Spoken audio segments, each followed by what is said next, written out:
Okay, welcome back, everyone. We have a super cool guest with us today. Mr. Stephen Scopa has been coaching LD for 6 years after doing a little bit of PF and LD in his competitive career. His students have had over 150 bids to the TOC and have won almost every tournament you could possibly name, including some of the big ones like TOC recently, Harvard, Yale, etc. So if there's anyone who can help us get more insight into some unique LD perspectives, it is you. Thank you for being here, Stephen. Of course, yeah. Always great to see you. It's been a long time. Obviously, you've been doing your thing over in Taiwan, which is awesome. But yeah, it's been very interesting talking to Zane and Orlowski about the way that PF has sort of moved. And it feels like, Zane has been asking me a lot about the LD stuff to help him out in PF. So I'm very interested to hear, your perspective on a lot of this stuff, being in the PF world a lot more than I am. Yeah, although, these days, I don't know how much I'm really genuinely in the PF world. I feel like I'm Yeah, still that's living in like, I don't know, like 2021 PF or something. yeah. Yeah, I'm excited to see how what we can cook up in this interview to start to teach some PFers how to upgrade some of these kind of positions. But first, I want to ask you some general questions about your experience in debate. I think that's always super interesting to start with. So first of all, you did a little bit of PF at the start, and you did a little bit of LD as well. How did you get into debate in the first place, and what was that experience like? Sure. So I had this teacher in middle school that made us do in-class debates as like a sixth grader, but it was like history class, right? Like not an actual debate class. And I just loved that so much, did really well with it. And so when I moved into high school, I was like, I know one thing's for sure, I want to be in the debate class, right? And so as a freshman, I went to a pretty small school, like charter school in South Florida. Didn't have like a super big debate program or anything, but they did have the class. So kind of went into intro, did the Congress stuff and, kind of learned what all the events were, whatever. Ended up just settling on doing PF with one of my friends just because we were friends or whatever. Did that for about 2.5 years, 2 years. But unfortunately, as many PF stories and the partnership was not so good. One of us didn't care at all and the other cared too much, right? So I ended up switching to LD as a junior. Didn't really have much circuit knowledge at the time. It was a lot different because Florida LD was like amazing. So we had happened to have a lot of really good LDers on the Florida circuit. So I kind of just learned LD through osmosis from them, just watching them debate. They were all like tricks theory debaters. And so never went to camp or anything like that, but just learned a lot from watching them, watching rounds online, all that kind of thing. And then qualified as a senior from just Florida tournaments because we didn't travel too much. We went to like, two out of state tournaments or something like that. And then randomly, didn't really expect to, but got an offer to teach at NSD. And then that's kind of where everything started. I, met a couple of kids there, ended up coaching them. And 6 years later, here I am doing debate full time. Yeah, that's a great point. I have a lot of questions I want to ask based on this. But one, like, if there's anyone who I've gotten this question before from people who are like seniors in debate who want to know how to get into coaching, one of the best ways is just like go to a camp, become an instructor at a camp. You can, like, there are infinite different camps at this point after COVID. And then you meet students there. And then if you're a good enough coach, like one thing will lead to another and you'll get your name out there. So Yeah, 100%. I tell all the kids that I coach, and one of the things that we try to do is like teach them how to be good coaches also during the process of teaching them how to be good, students because it's such a good thing to do when you're in college. I feel like you can make your own schedule. It's good to like sort of act in a mentorship kind of role because it makes you grow up a little bit. It's like I think it's super a very valuable thing for the kids to end up doing. But I tell them all just if you have any interest at all, go to camp. That is 100% how you get your foot in the door to these things because I never expected to be doing this, and it just so happened that like a couple of kids gravitated towards me, and that's yeah. here we are. 100%. This is also like a little bit tangentially, but this is one of the like favorite things about American Heritage Broward that I have is like I love how you have this sort of culture of mentorship between the students as well. Like I remember going to Nats, for example, like we were coaching, I was coaching some of the like middle schoolers after some of the high schoolers had already been knocked out of their events. And it was this big, like, I remember having this whole group of like an army of 20 high school debaters who were all like going, and we had like a 3-to-1 ratio of high school debaters to middle schoolers. They were all like giving them prep and coaching them and stuff. I think that does like teach you some of these leadership skills that are effective, not only down the line and like when you're going to become a coach maybe later, but also I think it forces you to like think about debate in a more interesting way, in a more thoughtful way that's not just like, how can I win all of these rounds, but what are the most important lessons that I could distill from this and stuff like that. Um, Yeah, 100%. I think Orlowski and I both have a lot of flaws in a lot of like ways, but that's definitely one thing that I think both of us are really good at is establishing a culture like that because we are just so into it that the kids just get so into it and then they want to do what we did for them and it works out a lot of the time. I mean, even when the kids are sort of like not the best in terms of like real mentors, right? Like they're not the best kids maybe, but they still are just good at being like, I know how to teach you debate and I want to do that a lot. yeah. Which is awesome. Yeah. It's super fun. I think that's also like one of the most fun things about debate is like starting to think for yourself about your own takes, like how you think people should do things differently. And I guess to Yeah. some extent that's the point of this series as well. So to Hmm. that end, I actually have some questions. I'm really curious about LD. Like personally, I don't actually know almost anything about LD. You Okay. mentioned that like things changed quite a bit from I'm assuming as well from when you were debating in LD to now. It's been what like 8 years since you started LD. Yeah. And so how do you see the national circuit of LD evolving in those 8 years? Yeah. That's a awesome question that is requires a lot of, I guess, sort of history. But the sort of short of it is the meta and LD changes every couple, right?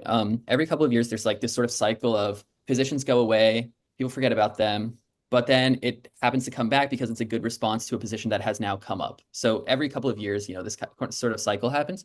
But something that has drastically shaped the way that arguments are read, what arguments are read, things like that, that has sort of had more staying power than many other arguments is that there has been a heavy influence from policy debaters and coaches, um, as well as just an increase in uh, big programs slash like prep groups, right? So when I debated, it was a bunch of there was, like your 5 or 6 like really good institutions, right? As you'll always have. But then after that, it was just largely sort of people that were from random schools here or there that happened to be really smart and good at debate and just like kind of read whatever, right? So they would read philosophy, think it was interesting, read that in rounds, be good, that kind of thing. And when I debated, it was going through the stage of we're taking things from policy, but not the arguments. We're taking the fact that we're going to spread, right? We're taking the fact that we're going to like start writing, start disclosing a little bit, right? Stuff like that.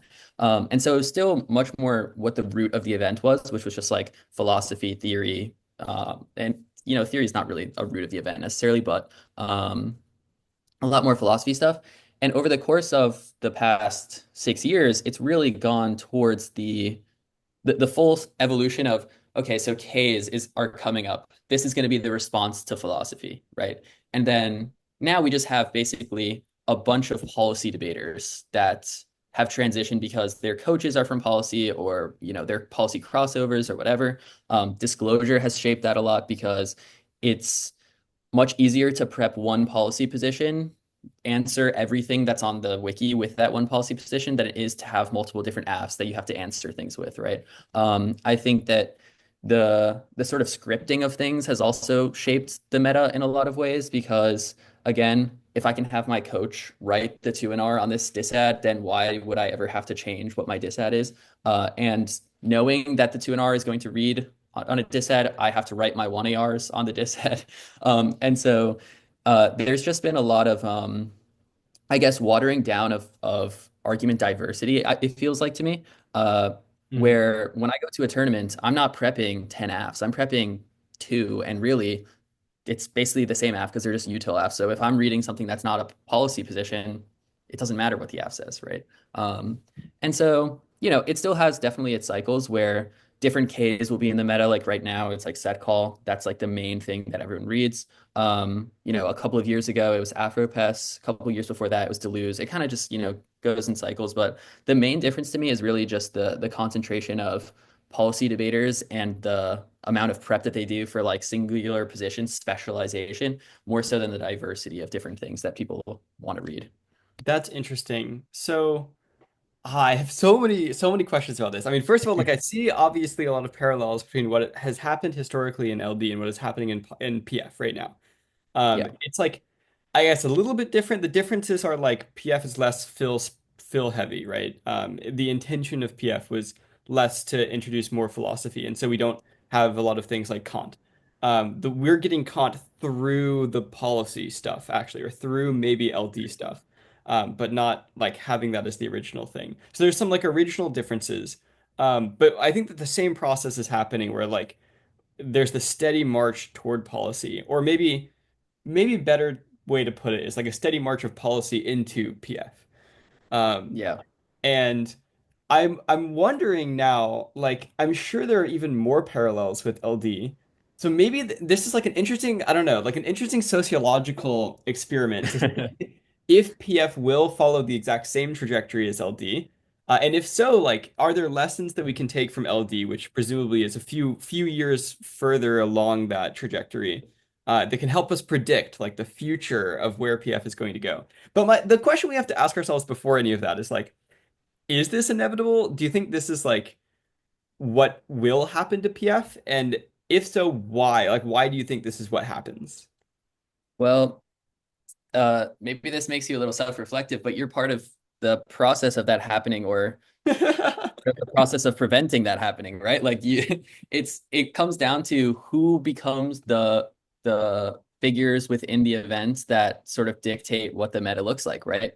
Frankly, like yes, it is sort of inevitable to the extent that judges are willing to vote on the things that people are going to read, right? The reason why disclosure has become what it is in LD is because when I was debating, if you didn't disclosure started to become a thing, the people who were judging the event, coaching the event, thought disclosure was just true because they came from an event that disclosed.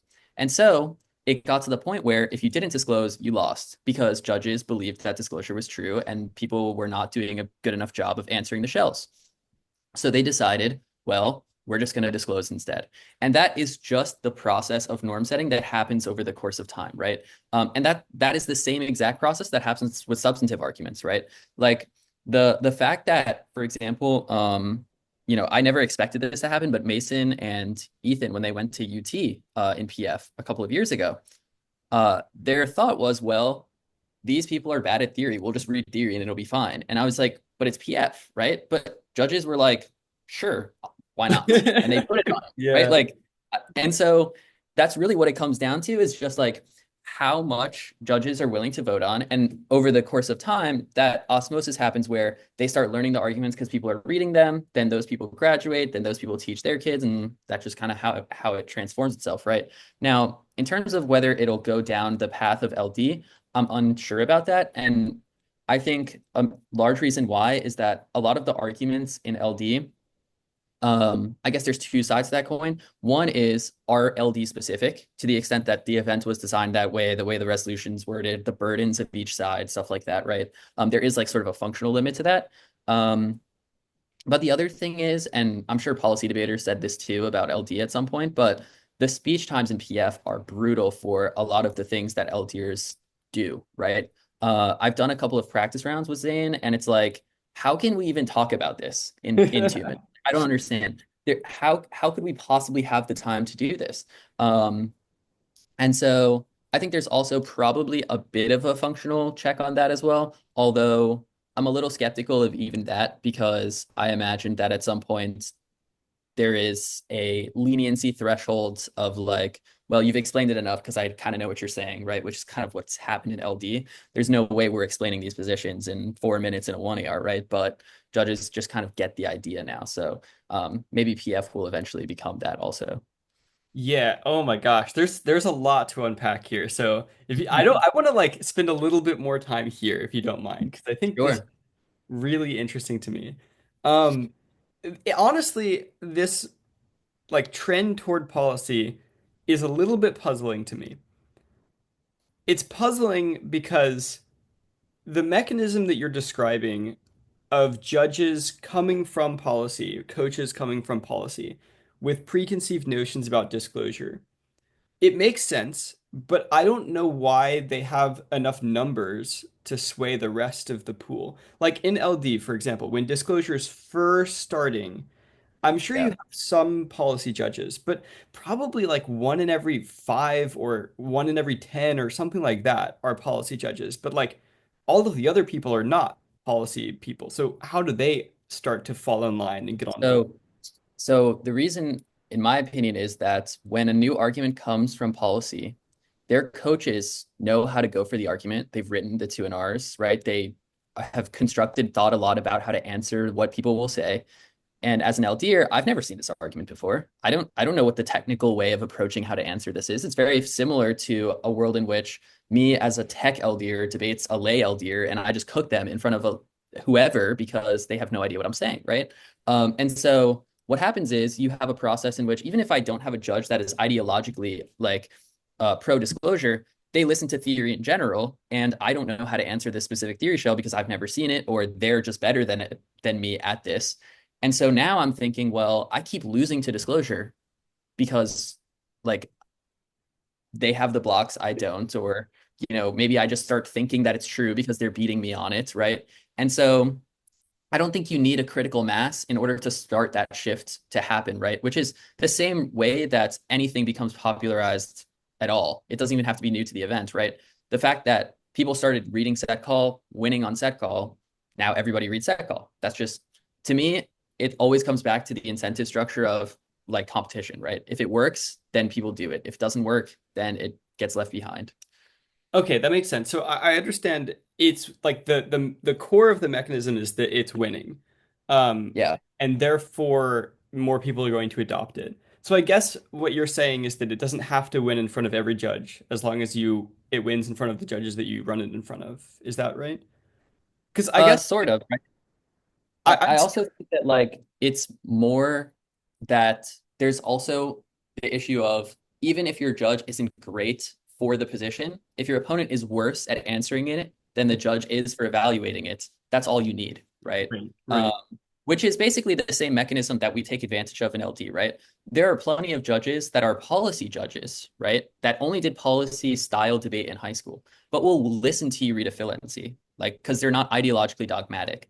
But the people we're debating do not know how to answer a fluency at all. So right. as long as our 2NR is reasonably explained in a way that the judge can understand, we'll win those rounds, right? Right. Which I think is the same mechanism that can happen here, which is like, I may not know what disclosure is necessarily, but the fact that you're explaining it to me and crushing this other team, I'm like, okay, sounds like it's fine, right? Yeah, that's interesting. I guess I'm a tiny bit skeptical of disclosure specifically following this mechanism. So what you're describing is like the reason that it's winning is because the other team doesn't know at all about it, and the team that's running it has a good understanding of it with some amount of prep from policy. Um, Mm-hmm. there's like one theory, just to play devil's advocate here, one theory in my mind is like maybe it is the case that policy debaters are even worse at disclosure theory debates because they all disclose. Like, why would they ever need to know the positions and how to respond to like the counter interp? Um, Yeah. so then, like, why is it necessarily the case that disclosure, for example, is maybe an anomaly, but it's a good test of this? Like, why does disclosure win against people who have even a small inkling of how theory works, at least at the very beginning? So I would imagine the people that are reading disclosure are the ones that have the experience, Mhm. right? And so even if I know how theory works, right? If you ever do like a drill with someone, with a kid that knows how theory works, if you read a shell that they've never seen before and you have a 2 and R written, it doesn't really matter, does it? Right? Mm. And so I think that it would make sense to say that policy debaters that have the experience of reading disclosure would be worse at responding to it, maybe because they are typically on the opposite side of that, which is why marginal disclosure shells started to become a thing, which is, oh, you want to force me to disclose? Now I'm going to force you to do round reports, right? Because you say disclosure is good. Well, now we're marginally shifting the boundary all the way to this other side, right? And so now as a person who goes for disclosure, good. Now it's difficult for me to answer because it's a hyper specific disclosure thing, right? But as a person who's reading it, definitely you're going to have an advantage if you've had these debates before because you've basically like theory is largely a function of memorization in terms of, oh, I know what arguments respond to this argument because I've just thought about debate and practiced having those debates about what good debate looks like, right? Mhm. So I just think that if you've had that preparation, even in the extent of practicing it against other people, even if it's not like scripted to an R's necessarily, you're going to have advantages in those debates just because Yeah. you've navigated them before. Yeah, that makes a lot of sense. I guess the question then is, why is it only policy? Like, why don't we have the same thing happening from the like oodles of other debate events that are out there? Like, I don't know, like it sounds even silly to say, but why don't we have like PF positions coming into LD or like APTA positions coming into LD or like World Schools positions? Like, none of those seem to happen at all. Yeah, that's interesting. I think there's like I have like maybe guesses at that. I can't pretend to be authoritative on that question, but I think it's a combination of a variety of different things. I think one of the things is if you've ever met a college policy debater, they are so into it and love teaching also, right? And that's part of it where they will say, well, this works here, it'll definitely work there, and it'll definitely work there, right? The other thing is I would imagine that a lot of the institutions that are good in PF are also good in either LD or have like a policy-ish sort of background program, right? And so those people are saying, well, it works in this event, why not here? The amount of people that I see in coaching that are from any of those other events is much smaller. Like I've never met a person who's in APTA that coaches necessarily besides like Perry, right? And even him, he's like not really a coach in the national circuit way sort of much anymore, right? And so I think that those are the people that kind of stick around, the ones that are also frankly a little more like firm in their opinions as well. A lot of the times, I think they're more like, this is the correct way to debate. This is how we're going to debate. We're going to transition this down, make this event better, right? Like, and so I think it's a convergence of a lot of different things. I also think part of it too, and this is something that I've kind of like learned because again, I didn't really view debate in this manner when I debated, but a lot of the high school kids I talk to watch a lot of college policy rounds and are very interested in like they sort of look up to those kids, right? And that's also probably another piece of it too, where they view them as like kind of role models to a certain degree. There's a lot of times that kids will do something and I'm like, where does this come from? And it's like, oh, I watched this college policy debater and they like did this thing. Right. So I think it's a lot of different things.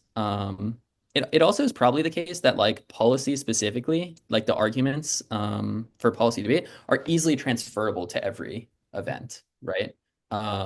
It's very easy to just go for extinction in all three of these events. Not like it's a complicated argument, right? Yeah, it's really interesting. I guess like we can further theorize about why policy specifically is the one that debaters are looking up to. I guess Yeah. I would guess that the reasons are a combination of like it has a longer history than a lot of other college debate formats. We don't have a lot of college formats for some of the other events either, and the ones that we do have are just much smaller, and it like people don't know very much about them, but everyone knows about college policy. Mhm. And maybe also like a combination of sort of the dogmatism that you were talking about earlier. Like I think that it is true that college policy is probably the most prep intensive out of almost any college debate event, certainly. Yeah. At least as like a floor, right? And so I think that that also gives it this sort of aura of being one of the most important or one of the most skilled like debate events and specifically transferable to other prep intensive events like LD or supposedly PF. But I think it is still I don't know that this explains the entire focus. Like, it seems like this explains why we should have like a 90% focus on policy or something. But we have like Mhm. a 100% focus on policy. Like it's like all consuming. It's like this like ritualistic like I don't know, we're like worshiping college Yeah. policy. It's like this deity of debate. I mean, you will not hear any pushback from me in that sense. I have been saying this for a very long time that I think the college policy influence, while certainly it has its benefits, and I think that, a large part of that to a certain extent is how prevalent K debate became when I was younger. Hmm. I think that was like pretty good for the activity. Uh, there's also a lot of it where I'm just like, listen, bro, they're different events for a reason. Okay. This is like so annoying, especially when um to me the issue isn't even necessarily the influence, it's the strength of the influence in terms of how righteous it Yeah. feels, Yeah. right? 100%. That to me is the big problem where you will have judges' paradigms or people that are coaches just be like, this is the correct way to debate, or this is like real debate or like whatever. And it's just like, first of all, that's just not an idea that you should have. You shouldn't enforce your kids have to debate a certain way. But the other thing is like, you're also just frankly wrong about the nature of this activity. Like, it should not look this way. That was not what it's designed for. It's not what in my opinion, gets the most out of like the kids specifically, right? Because you're telling me we should just have debates about like disad versus case debates every round instead of talking about Kant, instead of talking about existentialism, instead of talking about case. Like, no, that is not a good educational model in my opinion. So, I just think like that is where they start like they lose me, right? I could understand to a certain degree, like, oh, you want to disclose a little bit more, like even I don't really love that, but okay, right? But and you want to like introduce Ks, you want to introduce like some like weird counterplan and stuff like that, sure. But when you start saying this is what the event should look like, and on your paradigm you're like, if you read philosophy you lose, it's like, come on, right? Like that's not what this is, right?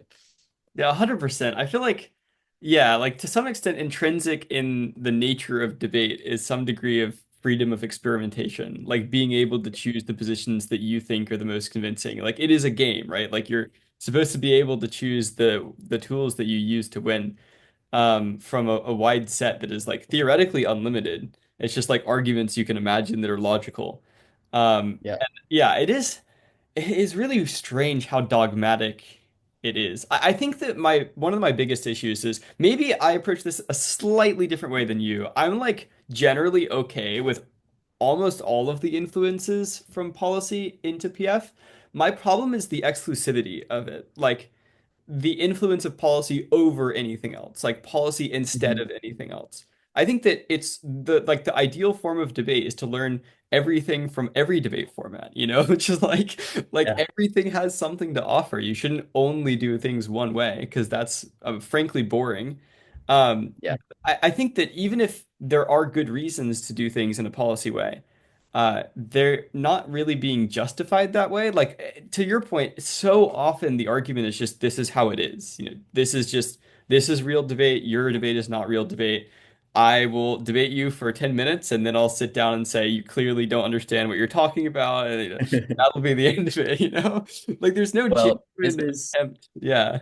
kind of what gets me into hot water some of the times, right? Which is that they will approach debate in that manner. And I will look at that and say, well, here is this specific thing that we can do that disrupts their sense of what debate should look like. But it is unclear to me they will be ready to justify it to the extent that we are, right? This is something that we did with disclosure that I literally like, got screamed at about this. But one of the things that we did was um a lot of big programs, they rely on prep, obviously, right? But a lot of the programs have, 10 coaches to one student. And it's like, okay.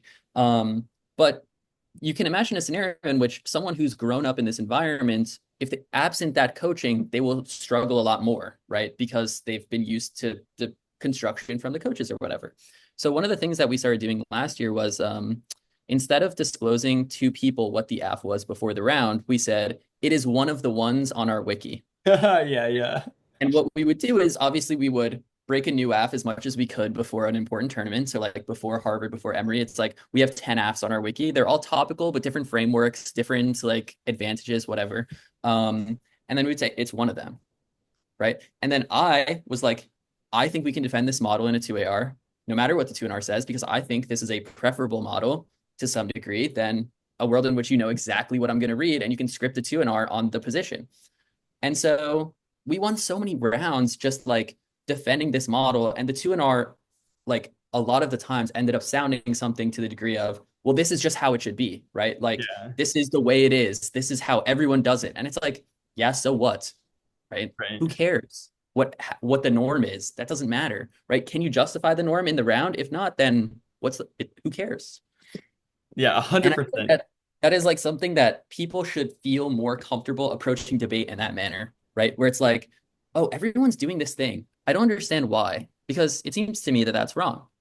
Then just do the opposite and prove that you're correct about this.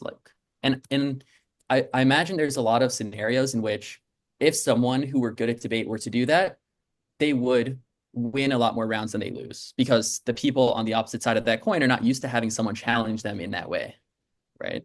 Yeah, 100%. This is exactly why I wanted to talk to you because I have been trying to do this in PF a little bit. And I think that you have a lot more experience in like I guess I'd say disrupting the norms from policy that are entrenching themselves in the event. Um, Yeah, and so I have a lot of questions. Maybe I'm asking you a little bit for advice about how to do this. Like, what is your sure. best advice for how you can successfully get away with disrupting entrenched norms without the judge like intervening against you or willfully misunderstanding in some way? So, well, it's definitely more difficult in PF because you don't have prefs, right? Mhm. Which I just sort of don't understand. Maybe you can enlighten me on why that's the case, but I like frankly don't understand why an event with so many kids, so many judges, you wouldn't have the ability to do prefs. Maybe it's just because there's not enough variation in the judges or something, but that also seems like it's changing, right? So maybe that's a push you can sort of make to like, hey, give us prefs, man, because why am I Yeah, getting maybe. one like real judge a tournament kind of thing? I'm not convinced that prefs are good, but that we can table that conversation Oh, later. okay, yeah. Okay, so that's a big difference we might have then. Yeah, yeah. Uh, I'm Prefs happy to duke it out a little bit. I feel like that's also educational. Like see where our yeah, I mean, I think there's a difference between a world in which prefs are uh bad in the sense that kids don't have to adapt. But I largely think that even in a world with prefs, especially in LD, maybe this is different in PF, but we find ourselves having to adapt all the time, regardless, Mhm. just to a different degree than you would have to without prefs, if that makes sense. Um, but prefs definitely help. The other thing is that I find that a lot of judges are less dogmatic, and this is probably sort of the opposite of the previous conversation we just had, but a lot of judging, at least. I think coaching is very different, but a lot of judging is less dogmatic than you would imagine. I Mhm. have kids come to me every single year at camp and say, my coach or some other lab leader or instructor, whatever, has told me I have a hard cap on my debate career because I like philosophy and I want to read Phil. Like that is a conversation I have at least 2 times every summer. Is they told me I can't get past octos if I read Phil positions. So what do I do? Because I really like Phil and that's how I want to do it. And every summer I have to do this whole thing about like, do you want me to go through every kid that I've coached and how successful they've been reading exclusively philosophy, tricks, theory positions? Because I don't know who's telling you this, but you should not listen to them, right? And the way to approach that is one, you have to be technically and like argumentatively sound and better than your opponent at whatever it is that you're arguing, right? That's just like the fact of the matter. If they are better than you at debate, it's difficult to disrupt those norms. The second thing is you have to package those arguments in a way that matches the packaging of the persuasiveness of the norm they already agree with, right? Most of what my job has become these days is teaching kids how to frame their arguments in a manner that is persuasive to someone who disagrees with them, rather than teaching them how to go for an argument to win it on the flow. Because most of the time, when you're disrupting these norms, the flow part of it will be much easier than the persuasive part of it, right? Right. Because it's just a question of the judge understanding what I'm saying, believing that what I'm saying isn't crazy, frankly, right? Right. Right. Um, and then the other thing is just having the willingness to just do that, even in the face of losses that are unjustified to you, right? Because, and this is just something that I've you have to instill like trust with your students, frankly, which is they have to trust the process. I tell every student that I bring in this, you're a sophomore. I don't really care how well you do this year if you want to maximize your debate career because you're going to lose a lot of rounds you feel like you shouldn't have lost, or you're going to lose a lot of rounds where you were like, maybe that wasn't the best thing to read in this circumstance, whatever. But I don't care about that, right? Because it's about you learning how to go for these things, you learning how to get really good at something that I know you can and eventually will win with. It's just a question of being okay with those rounds in which I just had a judge that wouldn't listen to this and they told me that I need to fix it in XYZ way. Fine, right? Great. I can live with that, right? Um, and so that's the other thing is being willing to just say, I don't need to conform to this norm. I understand this despite some short-term empirical evidence that indicates that that's not true, right? Right, right. Yeah, this is wonderful advice. It's it never is like ceases to amaze me how much repetition happens through these interviews. Like you're repeating the same take that I heard from like some PFers just like a few weeks ago about like generally like you should experiment as much as you can early on in your career without regard for like wins and losses, and then that will help you maximize like the long-term profitability of your debate career. Um, Yeah, I mean, it's a cliche to say, but progress is not linear. yeah, And the more you understand that when you're younger, the more your progress will be exponential because there have been so many kids, and it's like really frustrating as a coach who wants to be able to coach kids that are really good and you see the potential in, but you just don't get the opportunity to. And then you see their career just not become what it should have, right? yeah, Because of dogmatism or the like unwillingness for their coaches to let them experiment or like the coaches not giving them the right guidance when they were younger. And then you have this like freshman who's doing amazing as like for a freshman, right? And then they're doing amazing for a freshman as a senior. And it's like, how did you not get any better over the course of like this time, right? And a lot of kids like will take that for granted or be jealous of kids that do better when they're younger and say, well, this person's a freshman, this person's a sophomore, and they're doing XYZ. And I'm like, doesn't matter. Let's check back in when you guys are seniors and see what's happening, right? And you just have to like, and that's part of it too, is just getting the kids to buy in and trust you on that process, right? Which is one of the more difficult things to do, especially with kids that don't know you that well, right? Um, and you need to bring them like empirical evidence that says, no, trust me on this, right? It works. Or at the very least, just sound persuasive. I've had kids tell me over the years, it's like they'll come to me and they'll be like, so I read this thing you told me to read. It's so unpersuasive to me. But every time you explain it to me, I'm like, how could this not be true? But then I get in round and I'm like, I can't explain it. So it's just one of those things where you have to engender trust with the kids to get them to do that. yeah. I feel like a lot of it is also encouraging the kids to come up with as many of these things as they can on their own.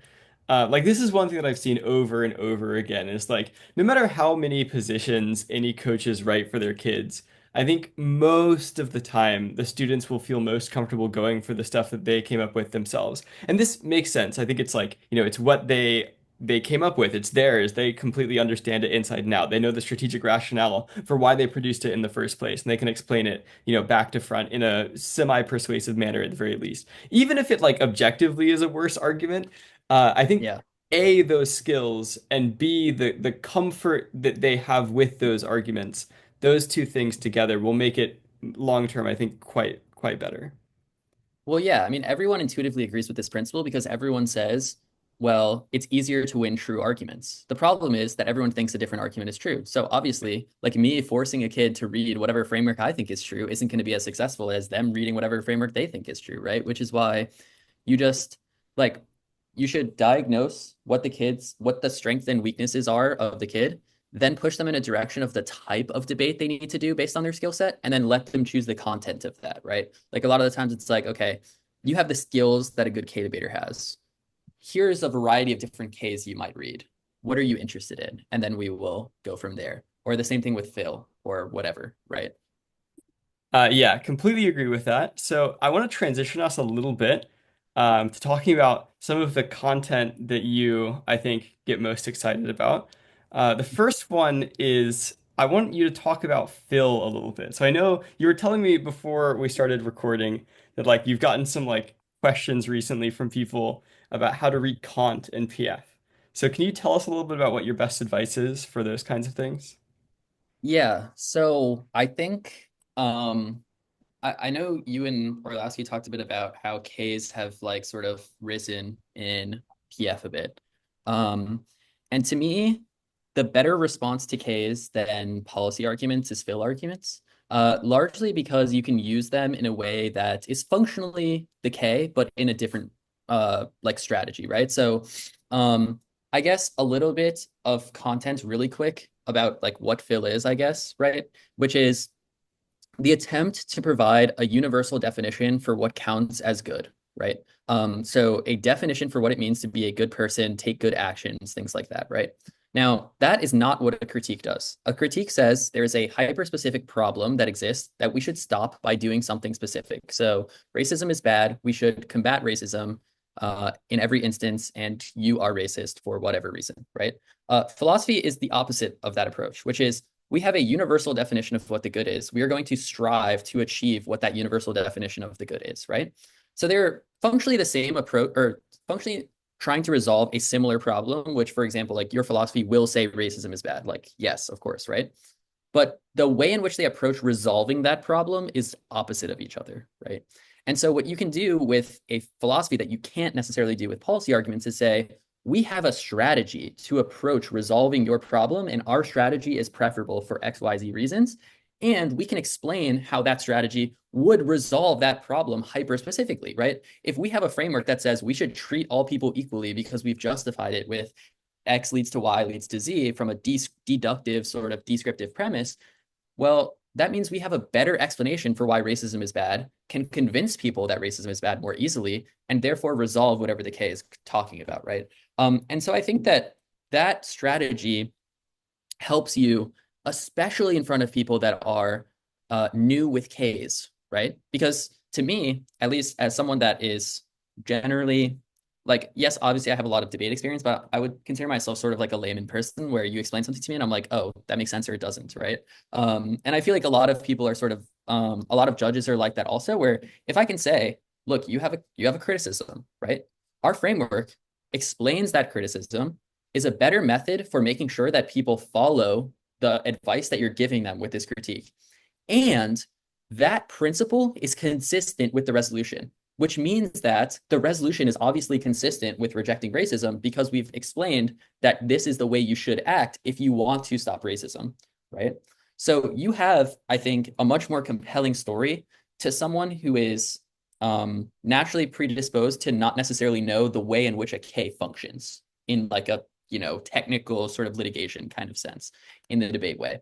And so that is kind of the background of how to think about like what ethics looks like. The way to go about doing that, I don't think is any different in PF than it would be in LD, with the exception of maybe like the manner in which you explain it. I would imagine it similar to the way that we would go for a fill position in front of a layish judge, right, in PF. But that the structure of that is no different than the structure of that in LD. The only thing is you change the verbiage, you change the examples, you change like the speed, right? Stuff like that. But the actual structure of it, the content, I don't think any of that would really change much at all, really. This is really interesting. To be honest, I mean, I think I'm giving away to some extent how little experience I have with LD here. Um, but it's important to admit, I've never heard of Yeah. like philosophy against K debates as being like a big thing. Um, Oh, well, so that's all we do, right? So basically, every round that we have when we're AF, we read a fill position pretty much. I mean, like I do have some K debaters, I do have like a couple of policy debaters, whatever, but generally speaking, to me, I write the best AFs on the topic. Typically that's a fill AF and one KF or whatever, and the kids choose, right? But um right now, the kids that we have that are performing the best read typically fill AFs every time. And every neg round is either policy or a K, right? And so we love to debate Ks. We love to debate Ks because that is the debate that we are comfortable with because it feels more like a fill debate than a policy debate does, right? Because we're talking about the best way to describe what the good is, the best way to resolve that, right? The strategies that we can use to resolve that. And so to me, the way that you approach it is very similarly to the way that you would approach a Phil v. Phil debate, with the exception of the content of some of the arguments, maybe the way that you sort of explain it, right? But No, we have these debates, half of every tournament we go to is just like Kant versus set call, or, Hegel versus Afro-pessimism, or whatever, right? Yeah, I mean it totally makes sense, I think. I have some questions about it, but I think the most helpful thing for me would be walking through one example. Maybe Kant versus set call would be somewhat topical for like the nuclear energy topic we'll talk about later. Like what does Sure. that round look like? Yeah, so the app will start with you always start a framework from a descriptive premise and then try to bridge the is-ought gap. So go from a descriptive premise to a prescriptive conclusion of like what we should do.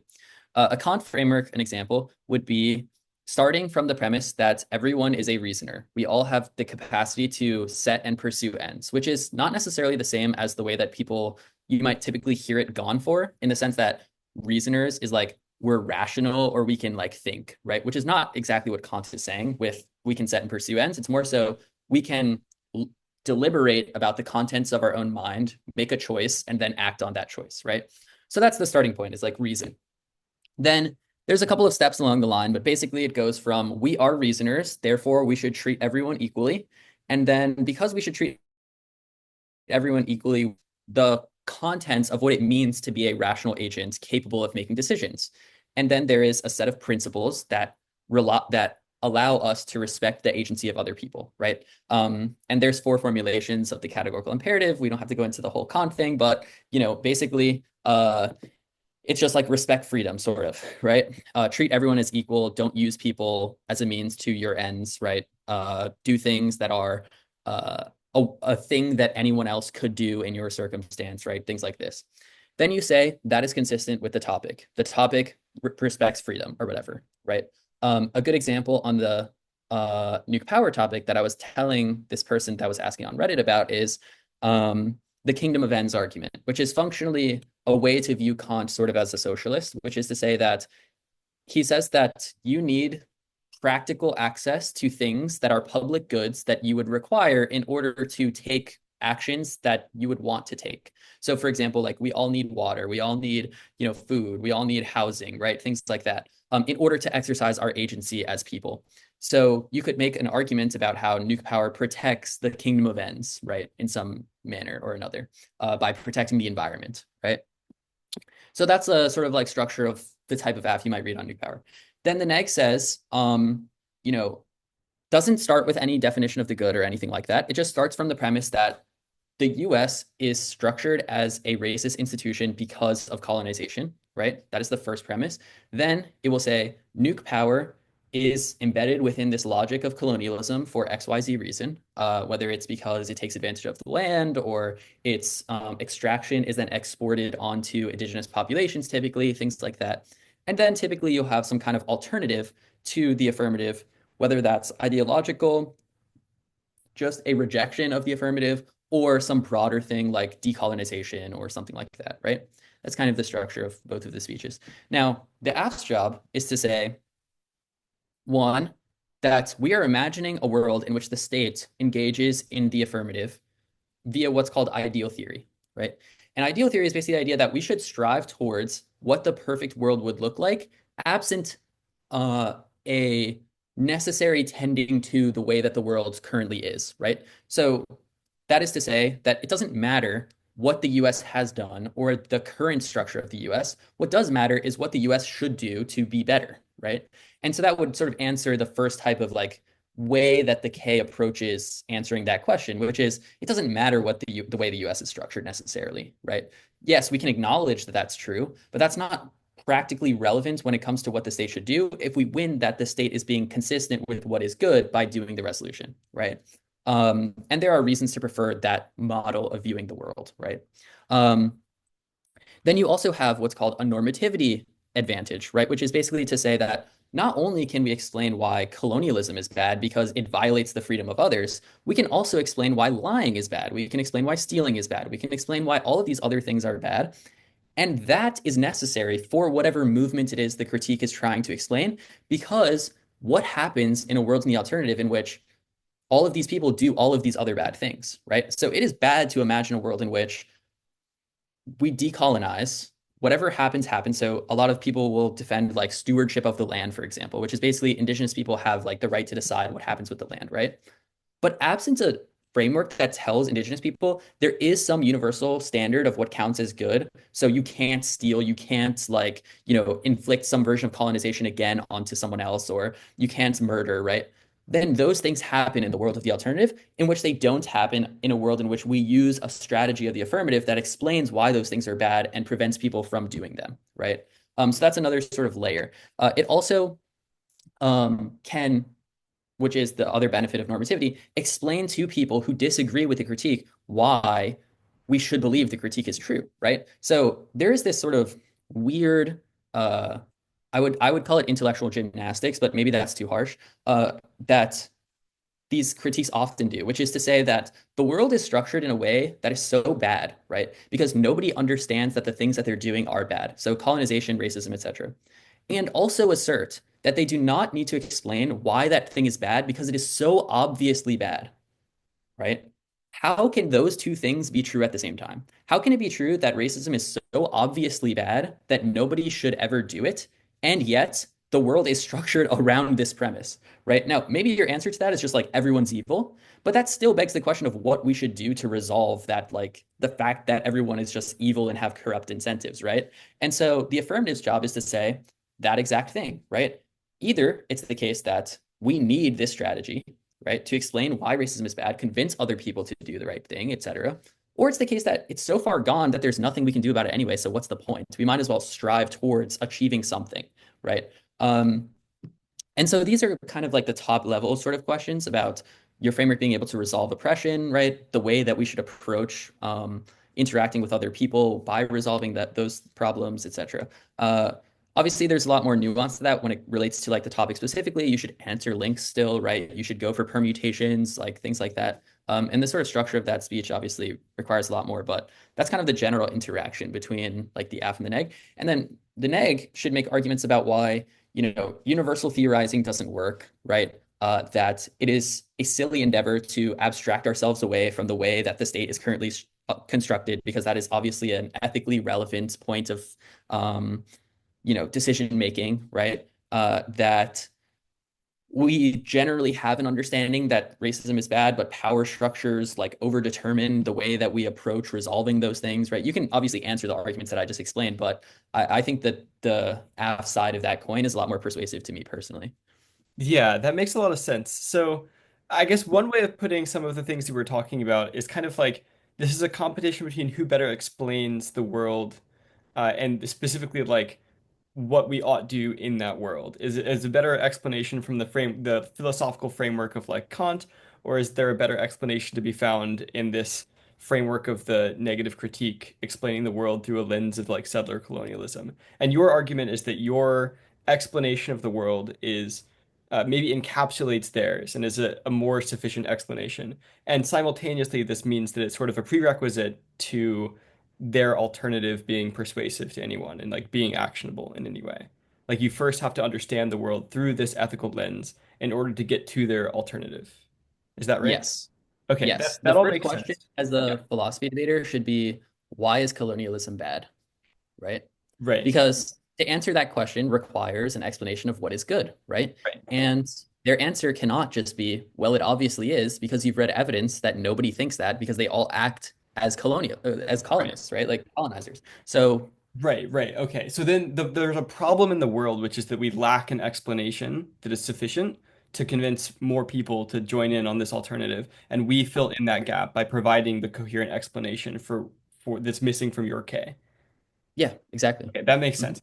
I guess the question that I have is, let's say you win all of that, but you lose the link debate. Like they have a million reasons why your argument does fall into the category of like things that link to the colonial mindset. What happens? Well, so that I think there's two things there. One is that it begs the question of what type of link argument they have. So a lot of the times as a field debater, you will go for intents versus consequences, right? So you'll say consequences don't matter. It's a question of the intent of the action, the structure of the action, etc. And a lot of the times you can, if you win that, you can frame out a lot of the impacts of the critique, because the critique impacts will be consequentialist. So for example, like we dump the nuclear waste onto some land, which causes blah, blah, blah, right? Which is like a consequence. But the other thing is that you should never be conceding link arguments no matter what, basically, right? Which is to say that, and this is what K-debaters should say, which is if you explain why colonialism is bad, that means our links are just case turns, right?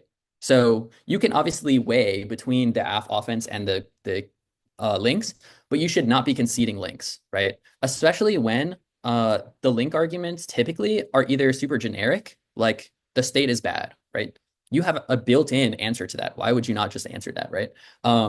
And if you're, especially in PF, because you all do a much better job of cutting topic cards than LDers do, because we don't have to debate the topic most of the time.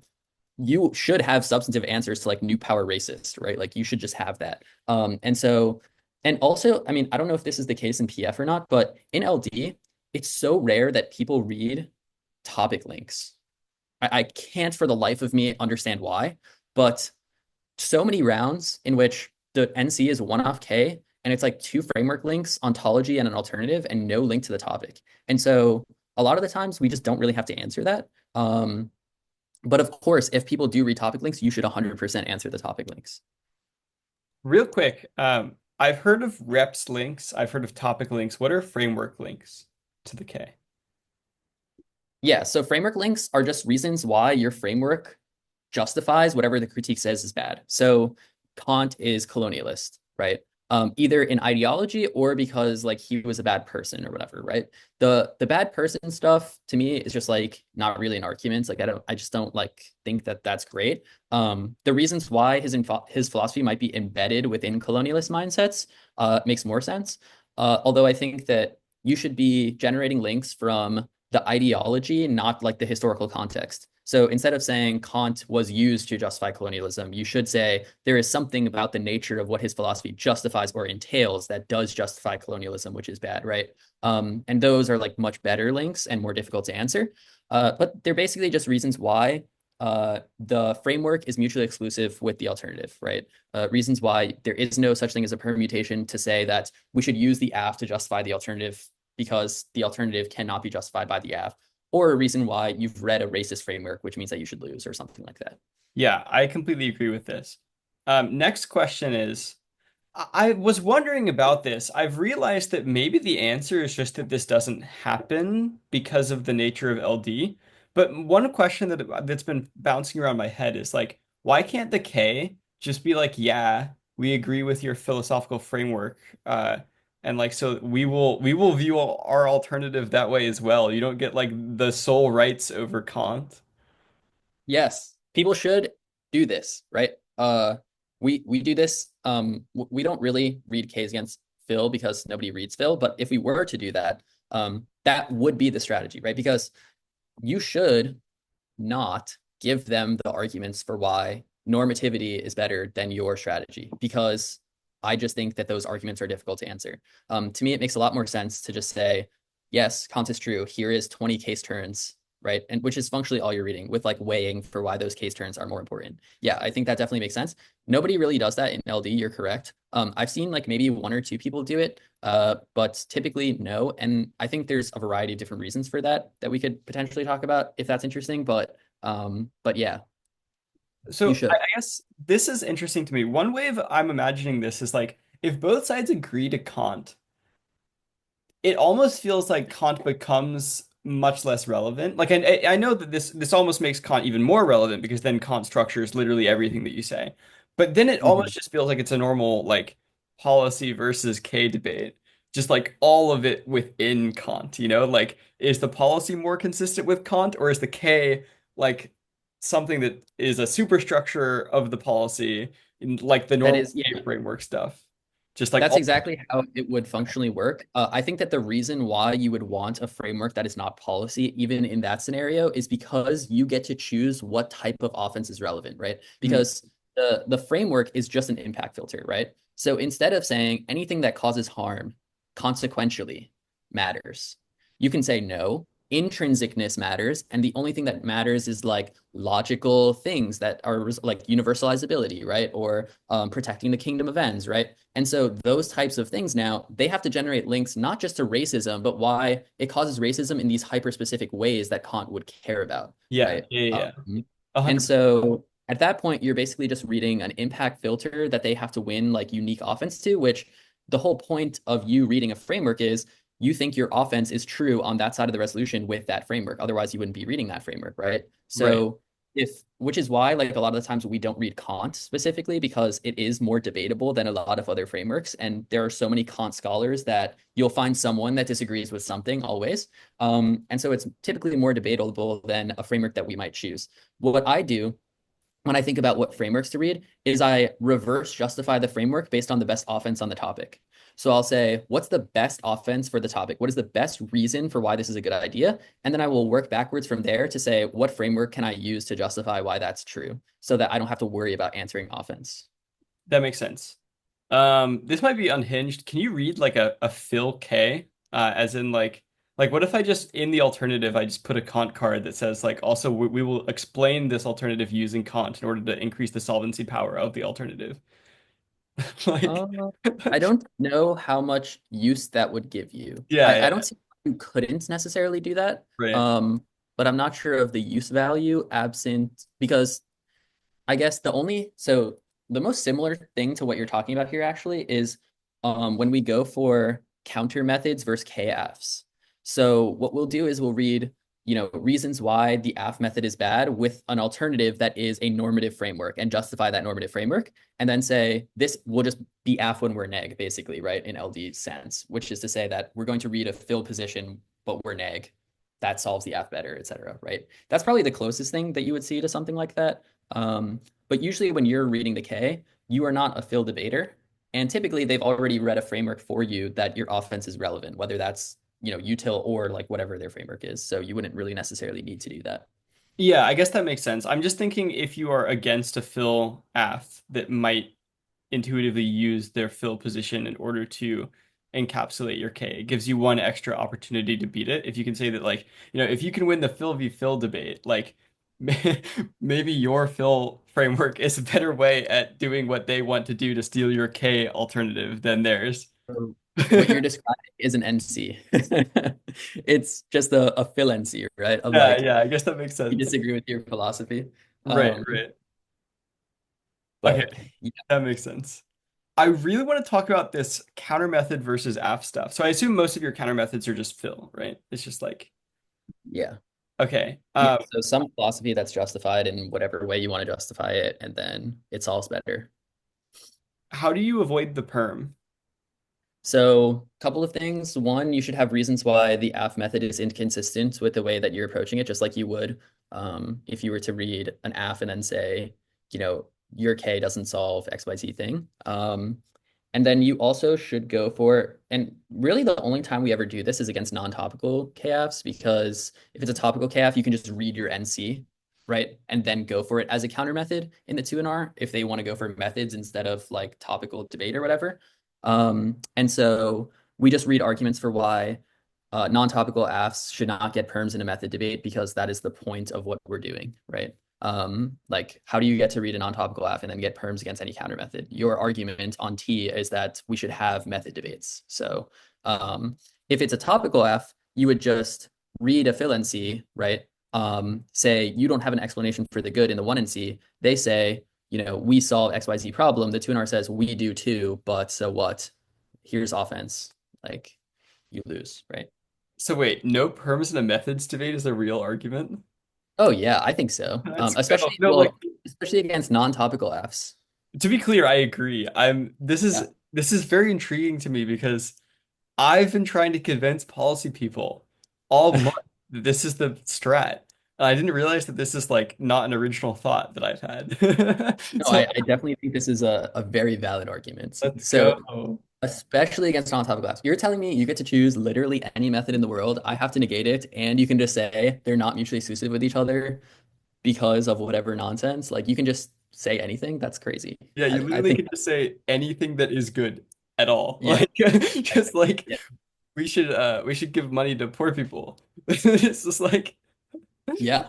yeah, completely agree. I mean, I've seen even more egregious examples than that. So, Yeah, we should all say that racism is bad together. Uh, uh-huh. the other thing that you were saying is most of the time you want to have some sort of link that's established by saying that their method is inconsistent in some way with your like counter method. Um, Hmm. the question then is how does this not just incentivize them to say as little as possible in their method? When they're AF. Yeah, like the thing that the policy people are saying as an objection to some of the arguments that I have against K's is that it's very difficult to debate the method debate when K's that like non-TKFs typically are so vacuous that they sort of avoid any very specific method in order to avoid any inconsistencies with the counter method. Yeah. So that is probably what most K debaters do. But I think the problem with thinking that that is possible is that it's not typically, right? Like it, there is going to be something, no matter how like sort of on the margins it is, that answers whatever they're saying in some manner, right? And this is why you read it with T, which is either it's the case that I have to read something so outlandish or so like sort of on the margins of what like a good argument might look like that this debate is not worth having, which is proven by the fact that when you answer it, you say, how dare you make this argument? Or this is ridiculous or whatever, right? Or it's the case that which means that T is true, right? Against your specific affirmative. Or it's the case that you have an affirmative that has not done this, in which case we can have a real counter method debate and I have a real critique that I can go for, right? And so I think, I mean, obviously there are specific Ks that I think indict basically everything, so it doesn't matter what the app says. So for example, like psychoanalysis, I think like various versions of pessimism can do that, right? Unless the app like literally is pessimism, in which case you have links to like everything. And so there are Ks that you sort of have like a generic argument against pretty much every KF. Academy Ks, for example, right? Like Baudrillard has some good stuff. But you should, I mean, T is in your one and C no matter what, if it's a non-topical F, right? And then the two in R, or I guess in your version, like whatever, like the summary, I guess, would choose whether it makes more sense to say, look how egregious our K had to be because you defended such an egregious thing. We're going for T, right? Or we will concede T. You were right this whole time. It should be a methods debate. Here's our counter method. Here is the links to it. Your F is bad. That makes sense. I guess the one thing that I think that KAF debaters will likely do is like try to garner offense off of the fact of you reading the T framework. Like I've heard people say like, T is violent or like this is an extra reason why they're trying to silence our K. Yeah. One thought I had before you give comments on that is what if you like explicitly conditionalize it in the one and C, as in like we are like if you make arguments such that you like reveal our the K or whatever strategy that we would have to do in the counter method debate to be so egregious that it justifies T, then here are the arguments we would read. Uh, Mm. which Um, technically, kind of skirts the link a little bit. So I think the issue that I have with that is I would rather just have T than have to answer. Like, I'm not afraid of impact turns as a T debater, right?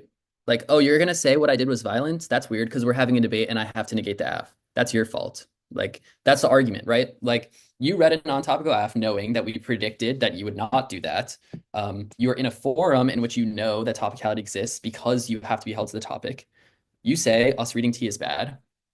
So what are we supposed to do, right? Like I'm frankly just unconcerned as a T debater that you are making arguments for why what I did is violence because I just think you're wrong. And so I would much rather have the option of going for T no matter what than I would avoid the impact turns because I know you're going to make them. I know Right. how to answer them, whatever. Yeah, that makes sense. That makes a lot of sense. Okay, I have one last question about Phil, and then maybe we'll Okay. have a little discussion about theory and then nuclear energy. Is that good with you? Yeah, sounds good. Okay, cool. Last question about Phil. This is a very hot take that I have, that does not come from very much experience, but it comes from intuition.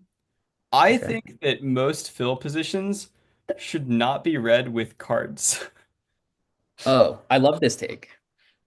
That you've stumbled upon the correct person to talk about this with, Let's go. because I like so I guess there's conditions on this, right? But this is my genuine, like, this is my sort of intuition also that agrees with yours. And then I'll tell you why I think that is not necessarily true in practice in a lot of ways.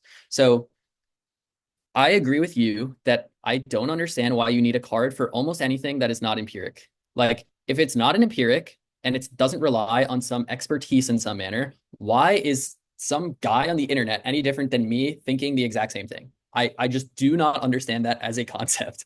Um, and so I fully agree with this. I also think it helps kids to write it out and think about it and justify it. And a lot of the times, because you're doing it for the purpose of debate, you can write your frameworks better justified than the cards because you're doing it knowing that people will answer it in a hyper specific line by line way, right?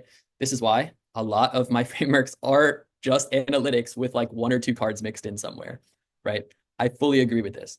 The only condition that I would say about that is that many people out there do not agree with us, which is why when you have judges, you want to have cards that don't agree, like that aren't Phil people, so that they grant more legitimacy to your arguments and view it less like it's tricky and more like it's a real position. That's really the only reason to do it.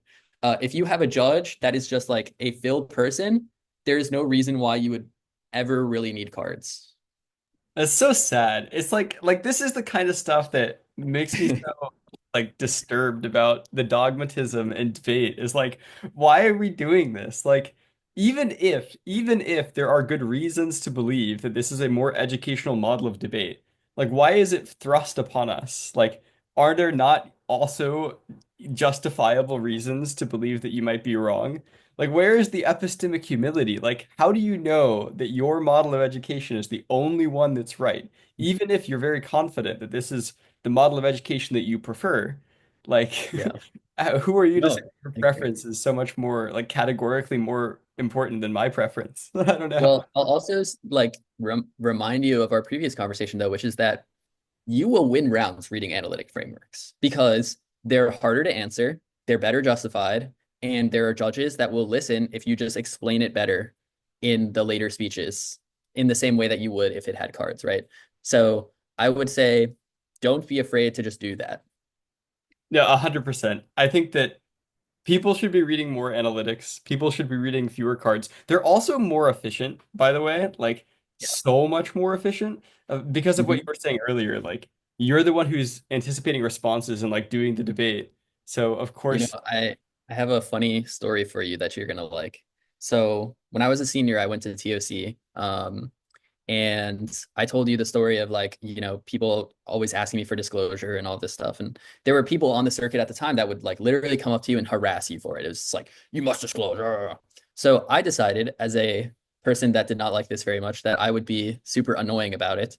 And if you go back and look at my wiki from when I was a senior, I disclosed an app that said it was just a numbered list, like 1 through 15 or whatever. And it was disclosed as the word analytic for each sentence.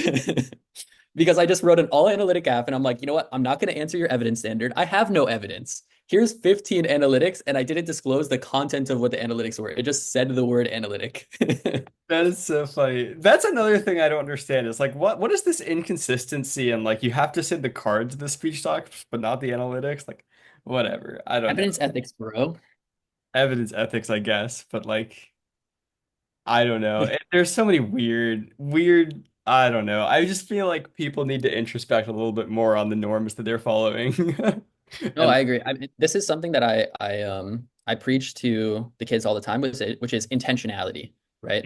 If I ask you why you're doing something, you should be able to tell me, and that reason should be something that you've thought about, not just like sort of perpetual motion, just because I've done it, just because everyone else does it, like whatever, right? And so, especially when you're developing strategies, it's like, why is this in the doc? Why is this in the one and C? Oh, well, I don't know. This is just like I read this, and it's like, but it makes no sense in this scenario, or there's much better options, or like whatever, right?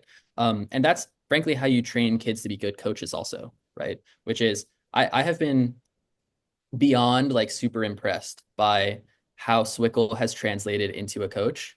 And it's largely this reason, which is he's just very intentional about things, right? He's just like, no, this is why we're going to do this, and this makes sense because in this specific scenario, this is, why we're going to do it. So, yeah, 100%. Be more intentional about what you're doing. I think this is some of the best advice that we can give any student is like this Yeah. really transformed the way that I debated when I like stopped just doing things because this is how it was, you know? And I started actually asking myself these Well, questions. that's also the benefit. I largely am thankful now for the lack of institutionalization that I had as a debater, right? Never going to camp, not having a coach, like not having, a mentor officially or whatever. It was largely just me being like, what should I do? Does this make sense? And so I feel like a lot of kids get stuck in this like institutionalization thing where it's like, well, my school always reads this or camp taught me this or whatever. But a lot of the times the stuff that you learn or, pick up along the way is just like, why are we actually doing that? It's so true. And it's also like it is true to such a greater extent than people think. Like it has so much wider applicability than people think. Like we're not just telling you to be intentional about which cards you read. We're telling you to be intentional about like why read cards or Yeah. like why read theory shells with interpretation violation standards, drop the debater. Like, why do any of that? Probably 90% of the lectures at camps are descriptive inherently. They're just, here is how people do this. And then all of Yeah. the reasoning within them about why things make sense or not is all like appealing to an assumed descriptive standard about how debate does work, not how debate ought work. And that's something you could question, and that's something you should question because it's almost never like the most competitively viable one, even if people pretend. Like this nonsense about how, oh, well, the thing that people at the top do must be the best because they're at the top. No way, no way. Just because everyone else does this does People, not mean that this is the most competitively successful thing you can do. some people are successful despite their poor decision making, right? That is like, or despite, not even necessarily poor decision making, but just different decision making, right? Like I could just be really, and this is what I was saying before about like discerning your kid's strength and pushing them towards a direction that makes sense for them, which is if you have a super persuasive debater and they're reading cards and doing their really persuasive thing, that's very different than you, buddy, who are not persuasive at all and need to be super technical, right? Like, and so you can't just look at the people who do well and say, well, I need to replicate that necessarily. In fact, for many children, that does not translate because you don't have whatever the skill is that that person at the top does have, right? And that's like one of the things that has frustrated me for a very long time about talking to children, like with the Phil theory stuff, which is oh, well, up until Swickle won last year, for years it was, well, a policy debater wins it every year. And it's like, okay, but maybe we should zag, right? Maybe you're not better at policy debate than the best policy debater who's been doing it for 10 years. Like maybe not, right? Maybe we can go do something else. And I just fundamentally refuse to believe that the structure of debate is such that you must do things in a particular way to win. I just don't believe that at all. It's so true. And I'll extend this take even beyond what you said. I don't think it's just some debaters are successful despite their decisions. All debaters are successful Yeah. despite their decisions, right? Like, there's no way that every decision that any debater makes is like all perfectly optimized to help them win. Even the most intentional debaters still follow arbitrary norms sometimes that don't aid them in their quest to get more ballots. And so, even if you like, I'll take the policy example that you just gave. Like, maybe you can't beat the policy debater who's been doing it for 10 years by doing the policy style. But you can do a policy style that is different than theirs. It doesn't even have to be that you go and you zag all the way over to a different extreme of like Phil or Kay. Like you can still do the things that they do in better ways. It's not true that they have the best ways of doing it. It is true that they will beat you every time if you do it with the exact same norms, right? Like if you do it with the Yeah. exact same, like you're gonna read cards in these instances, you're gonna read these positions, you copy them from their wiki, obviously they will beat you, right? They will kick your ass Yeah. every single time on that. So do it a little bit differently. Do it more intentionally. Be you, you know? Don't just be a copycat. You're gonna lose if you are a copycat, and it's just boring. I feel Yeah. like that's like the heart and soul of debate. It is. Yeah. Okay, speaking of all of these norms, norms that we like, norms that we don't, Let's talk about theory a little bit. What do you think are like, what are your biggest hot takes about how people can debate theory better? Um, so I'm not sure if this is a hot take or not. But the strength of the debater on theory almost always comes down to the quality of their shell. And what I mean by that is the more marginal abuse shell you can read, the better theory debater you are because the less offense your opponent can generate in the first place, right? So my job, and this is something that I do every summer with like my theory, like strategy lecture sort of thing, which is to say that there's a difference between frivolous shells and strategic shells. And what I mean is everyone would call many of the shells that we read in LD frivolous to the extent that they're very what I would call marginal abuse shells, which is to say that it doesn't actually cause that much abuse. Okay. And you're going to hate this as like someone that enjoys real debate, but it's just the strategy element of it, right? So we have shells that are super on the margins, barely abusive. But guess what? It is kind of worse, just a little bit, right? And so you can't generate offense to a counterinterp to that with fairness offense because we've thought of something that is just on the margins, slightly worse for debate, right? If you have a shell like that, you win 90% of the time, even if you're worse, because they can't generate good offense to a counterinterp, right?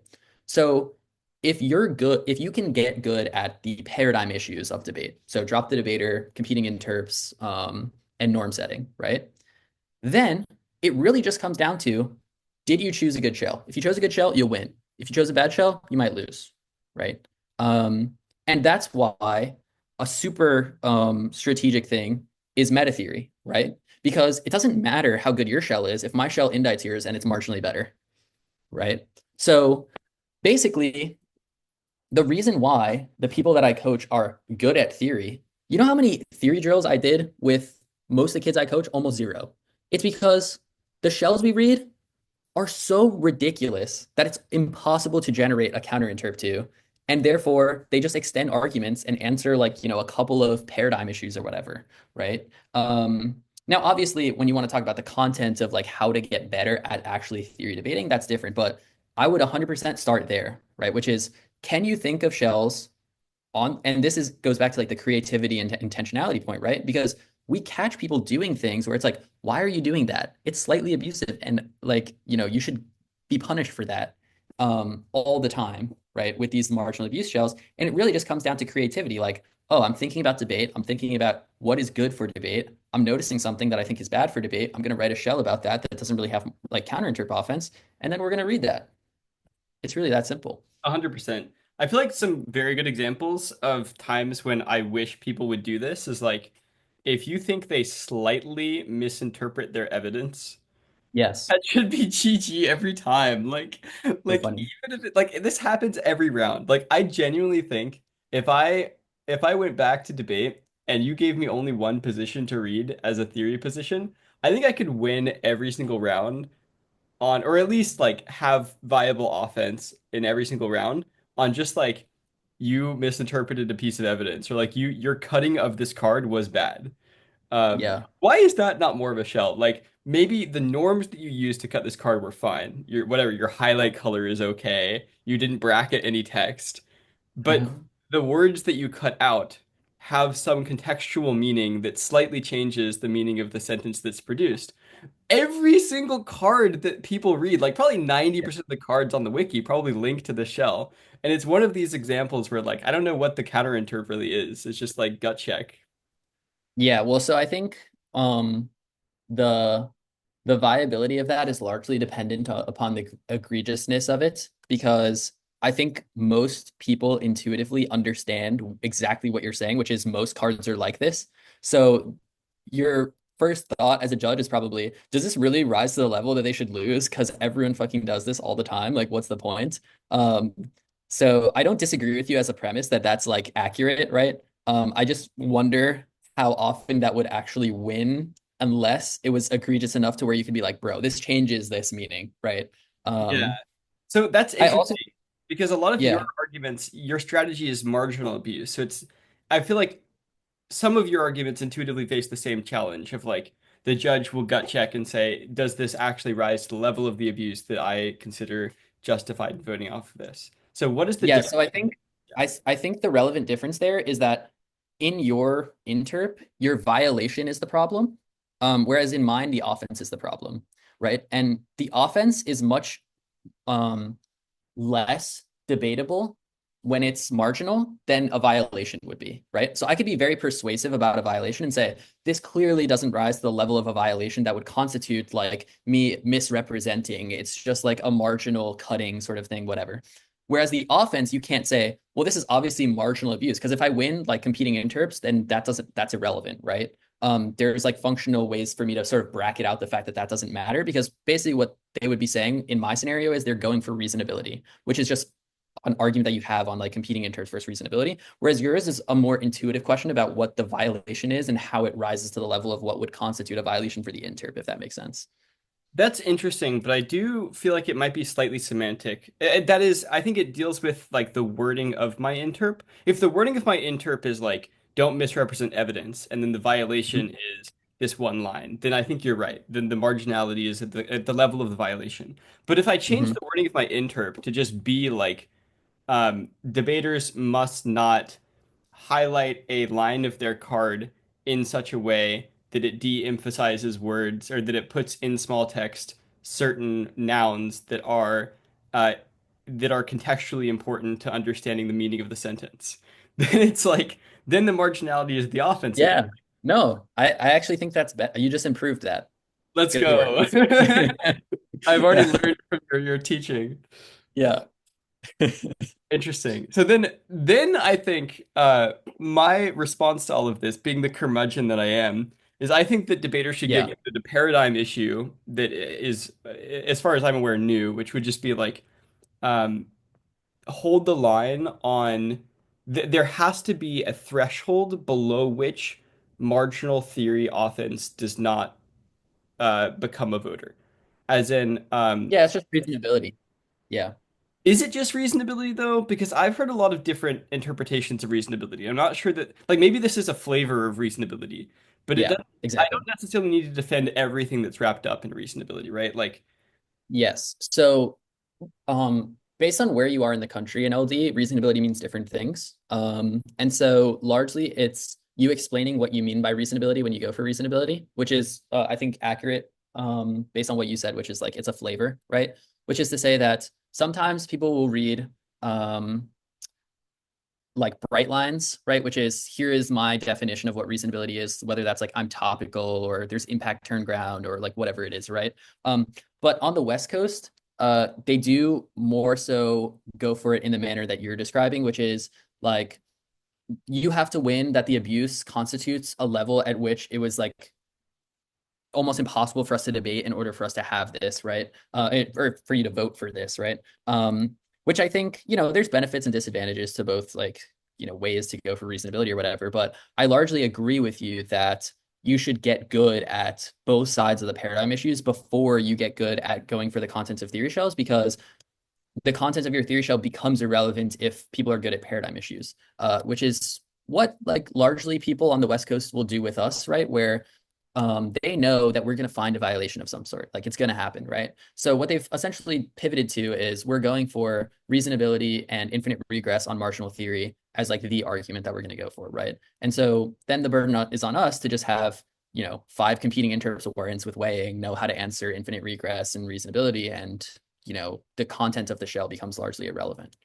I thought of a solution. I'm not a theory debater, but I'm trying to innovate here. This is what everyone should do, right? Don't Okay. label yourselves as not being a theory debater so that you have an excuse not to try it.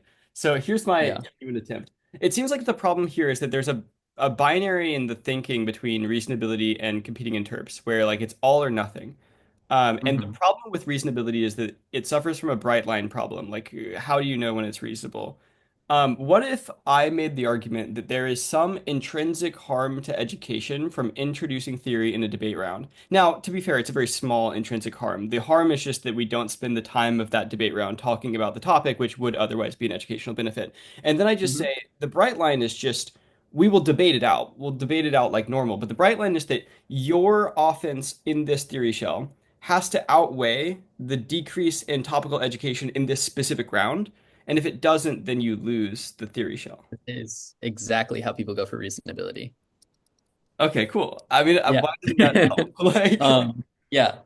So people used to do this exact like weighing argument a lot more when I was younger. That has kind of fallen out of favor a little bit in favor of the there's infinite theory shells we have to answer, like reasonability, like that kind of thing.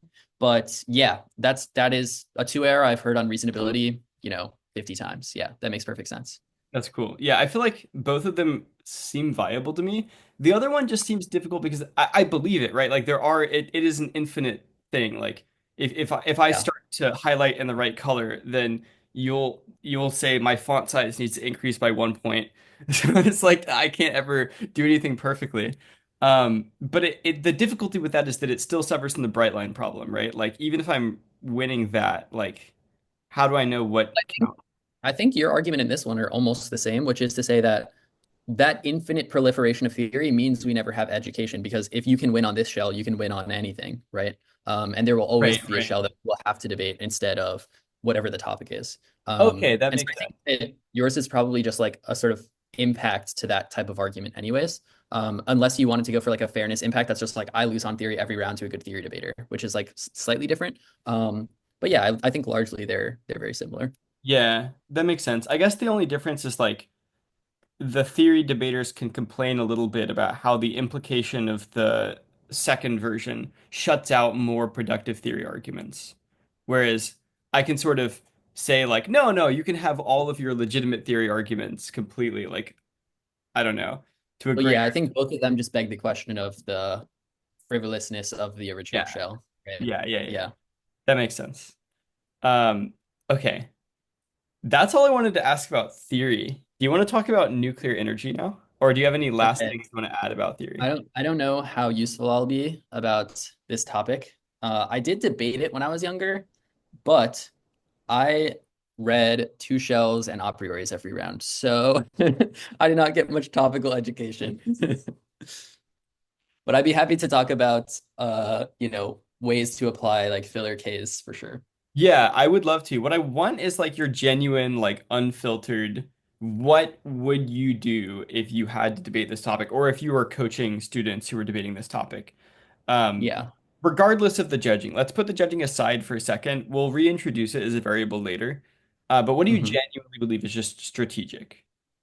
So from a field perspective, so the way that the topic is worded is kind of hard, because if I remember correctly, it's like investment into nuclear power, right? And Yeah. so one of the things you do when you read fill positions is you have to take into account the action word of it and make that the argument because otherwise you'll always lose to your offenses not being intrinsic, right? So if I were to read benefits of nuclear power, then they'll say that's consequentialist, bro. What do you mean? Investment means more nuclear power means whatever, right? So to me, the best fill position is one that says investments in things are good. Now that begs the question, what framework would say that, right? Those frameworks are what I would consider like procedural, sort of like debatey frameworks, which are less like normative moral claims about what universal good things are, but rather epistemic frameworks about what we should do to research or get more knowledge about things like that, right?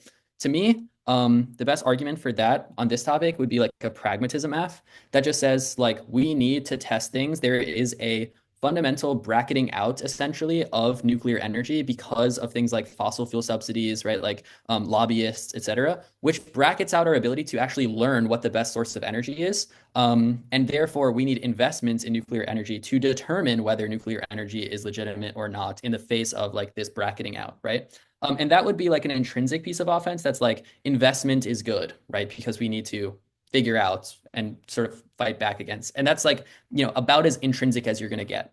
Uh, I guess I do have a question about the intrinsicness of that. It yeah. feels to me still somewhat consequentialist. Maybe this is Oh, wrong. Like 100%. Yeah.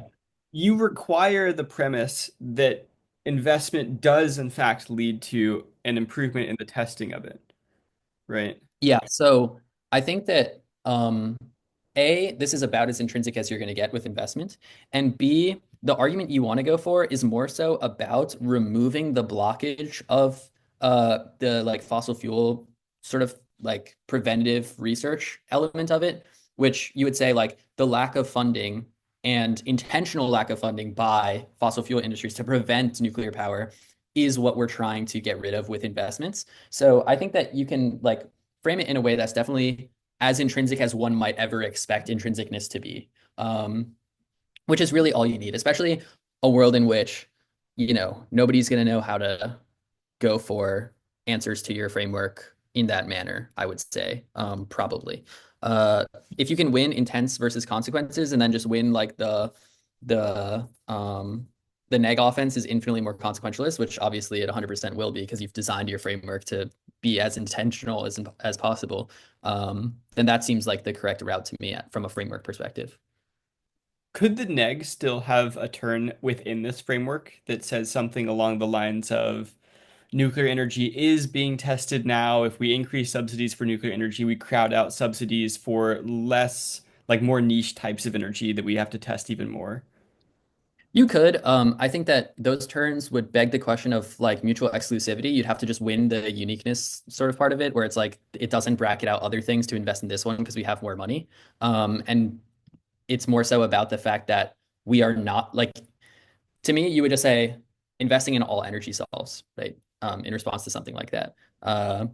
This becomes an interesting difference maybe between PF and LD because in PF we have pro and we have con, neither of Mhm. whom get to offer any advocacy, supposedly, and Yeah. both of whom have to argue about the pros and the cons of a resolution that we assume will happen, and we can argue about normal means or the most likely way that this will happen. Yeah. And so, could the neg, if or if the con, whatever. Like I've been trying to say pro and con more because this dude that was in one of my last interviews convinced me that like this actually is a meaningful distinction that like exists in PF. But anyway, the con in PF, um, they could make an argument that this is the most likely thing that will happen, like the decrease in subsidies for niche energy. Would this still not be intrinsic though, I guess? I don't really know how this Uh, functions within the framework, like the actual structure of PF. so you're saying that a decrease in other subsidies is what would happen if we Mhm. were to increase subsidies for nuke power. That's what you're saying? Or Uh, increase investment Not even that it would necessarily, but that it is likely to. It's like the is most likely. likely result. Okay, yeah. So in LD, that wouldn't matter. In PF, if that does matter, that's something that you would just need to answer, I would say, right? Which is Yeah. to say that no, like that is not likely to happen. Mhm. Um, or at the very least, do weighing for why. I mean, I don't know if PF would bracket this out or not, which is to say that like even if it might, that's not a reason why investment is bad because we can still invest in others or something like that. Like I'm not sure exactly the extent to which you can just kind of say like that's not intrinsic to the resolution that it would do that, or like a policy that would invest or something. Uh, This is really but interesting. This is like a total tangent, but I just want to entertain it for 1 second because in the name of disrupting norms, yeah, who better to talk about this with? So I've been talking about this little glitch in the rules for PF recently. I know uh-huh, you are a fellow enjoyer of reading the NSTA rules. Um, there's this glitch in the PF rules where it says that you're not allowed to have a plan or a counterplan in PF because those are formalized, comprehensive proposals, apparently. yeah, But you are encouraged to have a generalized practical solution that you can offer on, or however many generalized practical solutions, plural, that you want on the AF and the neg. One way of interpreting this, which unfortunately, maybe for who cares if it's fortunate or not, but seems to be the linguistically correct way to interpret this, is that this would allow for things like infinite extra topical planks in the AF, which would be like these kinds of intrinsic tests that you're referencing, yeah, like just just invest in these other things, you know? That's a yeah. generalized practical solution to the problem that you're presenting with the topic. That seems reasonable to me. I don't know. Like, I don't think that's a counter plan to solve a turn. I think it's like a, hey, look, that's not really intrinsic to what we're talking about. It seems like PF is functionally made for intrinsicness kind of discussions then, right? Because, and that's actually something I know you referenced I like reading the rules because we were doing that one time at a tournament. But I'm pretty sure in the PF like guidebook or rule book, I can't remember which one, it does say that you should have a definition of what the good is to some degree. I remember like cutting this piece of evidence, definitely. Um, and so, maybe it is like more meant for intrinsicness than we think. Maybe, yeah. It is interesting. Like, I think that maybe the way that I used to think about these arguments is wrong. Like, maybe the NSCA rules are onto something when they say that these aren't plans. Because a lot of the other people I've talked to is just like, yeah, this is a glitch that oopsie daisy accidentally allows for plans. But I'm not Yeah. sure that's true. I think it's just like a clarification of what is a legitimate pro or con of the topic. Argument. Yeah, exactly. Right. Like this is not a con of this policy, because it's not Yes. intrinsic to the Because it's policy. not intrinsic to this policy. Yeah. Yeah. Okay. Interesting. Interesting. Mhm. It also, the fact that there is no alternatives as well in PF really, like this is a brief aside, but makes Phil versus K even better almost, right? Like to the extent that you can't read an alternative that just does whatever you say is necessary. So you can't just fiat like you could in LD, like nobody's racist anymore. Like you couldn't do that in PF, right? Which Right. means that you need a strategy to convince people that this is a good idea. Yeah, 100%. Oh, super interesting stuff. Okay. So pragmatism F is one strategy that you might have. What are other Yeah. ideas on this nuclear energy topic? So because of the issue with the investment stuff, I think pretty much any other philaf that you're going to want to read is like largely consequentialist. Like I just don't really know. Like you could read a philaf that has impact filters with the framework, but it's going to be consequentialist, right? Like you could read a contaf, but you're saying I'm good with answering consequentialist turns, right? Like you just have to kind of admit that to yourself. And frankly, I don't want to do that as a Phil debater. So I would just read a prag app and be done with it, right? So there's a variety of different things you could do, like Phil wise. Like I mentioned briefly before the Kant stuff with like the kingdom of ends, like protecting the environment sort of thing. Um, but largely the topic is not very interesting, unfortunately. Um, and then for the neg, I think the same, like basically the same principle applies where there's not going to be much of a philosophy that tells you that investment is intrinsically bad unless the investment is into something that is also intrinsically bad.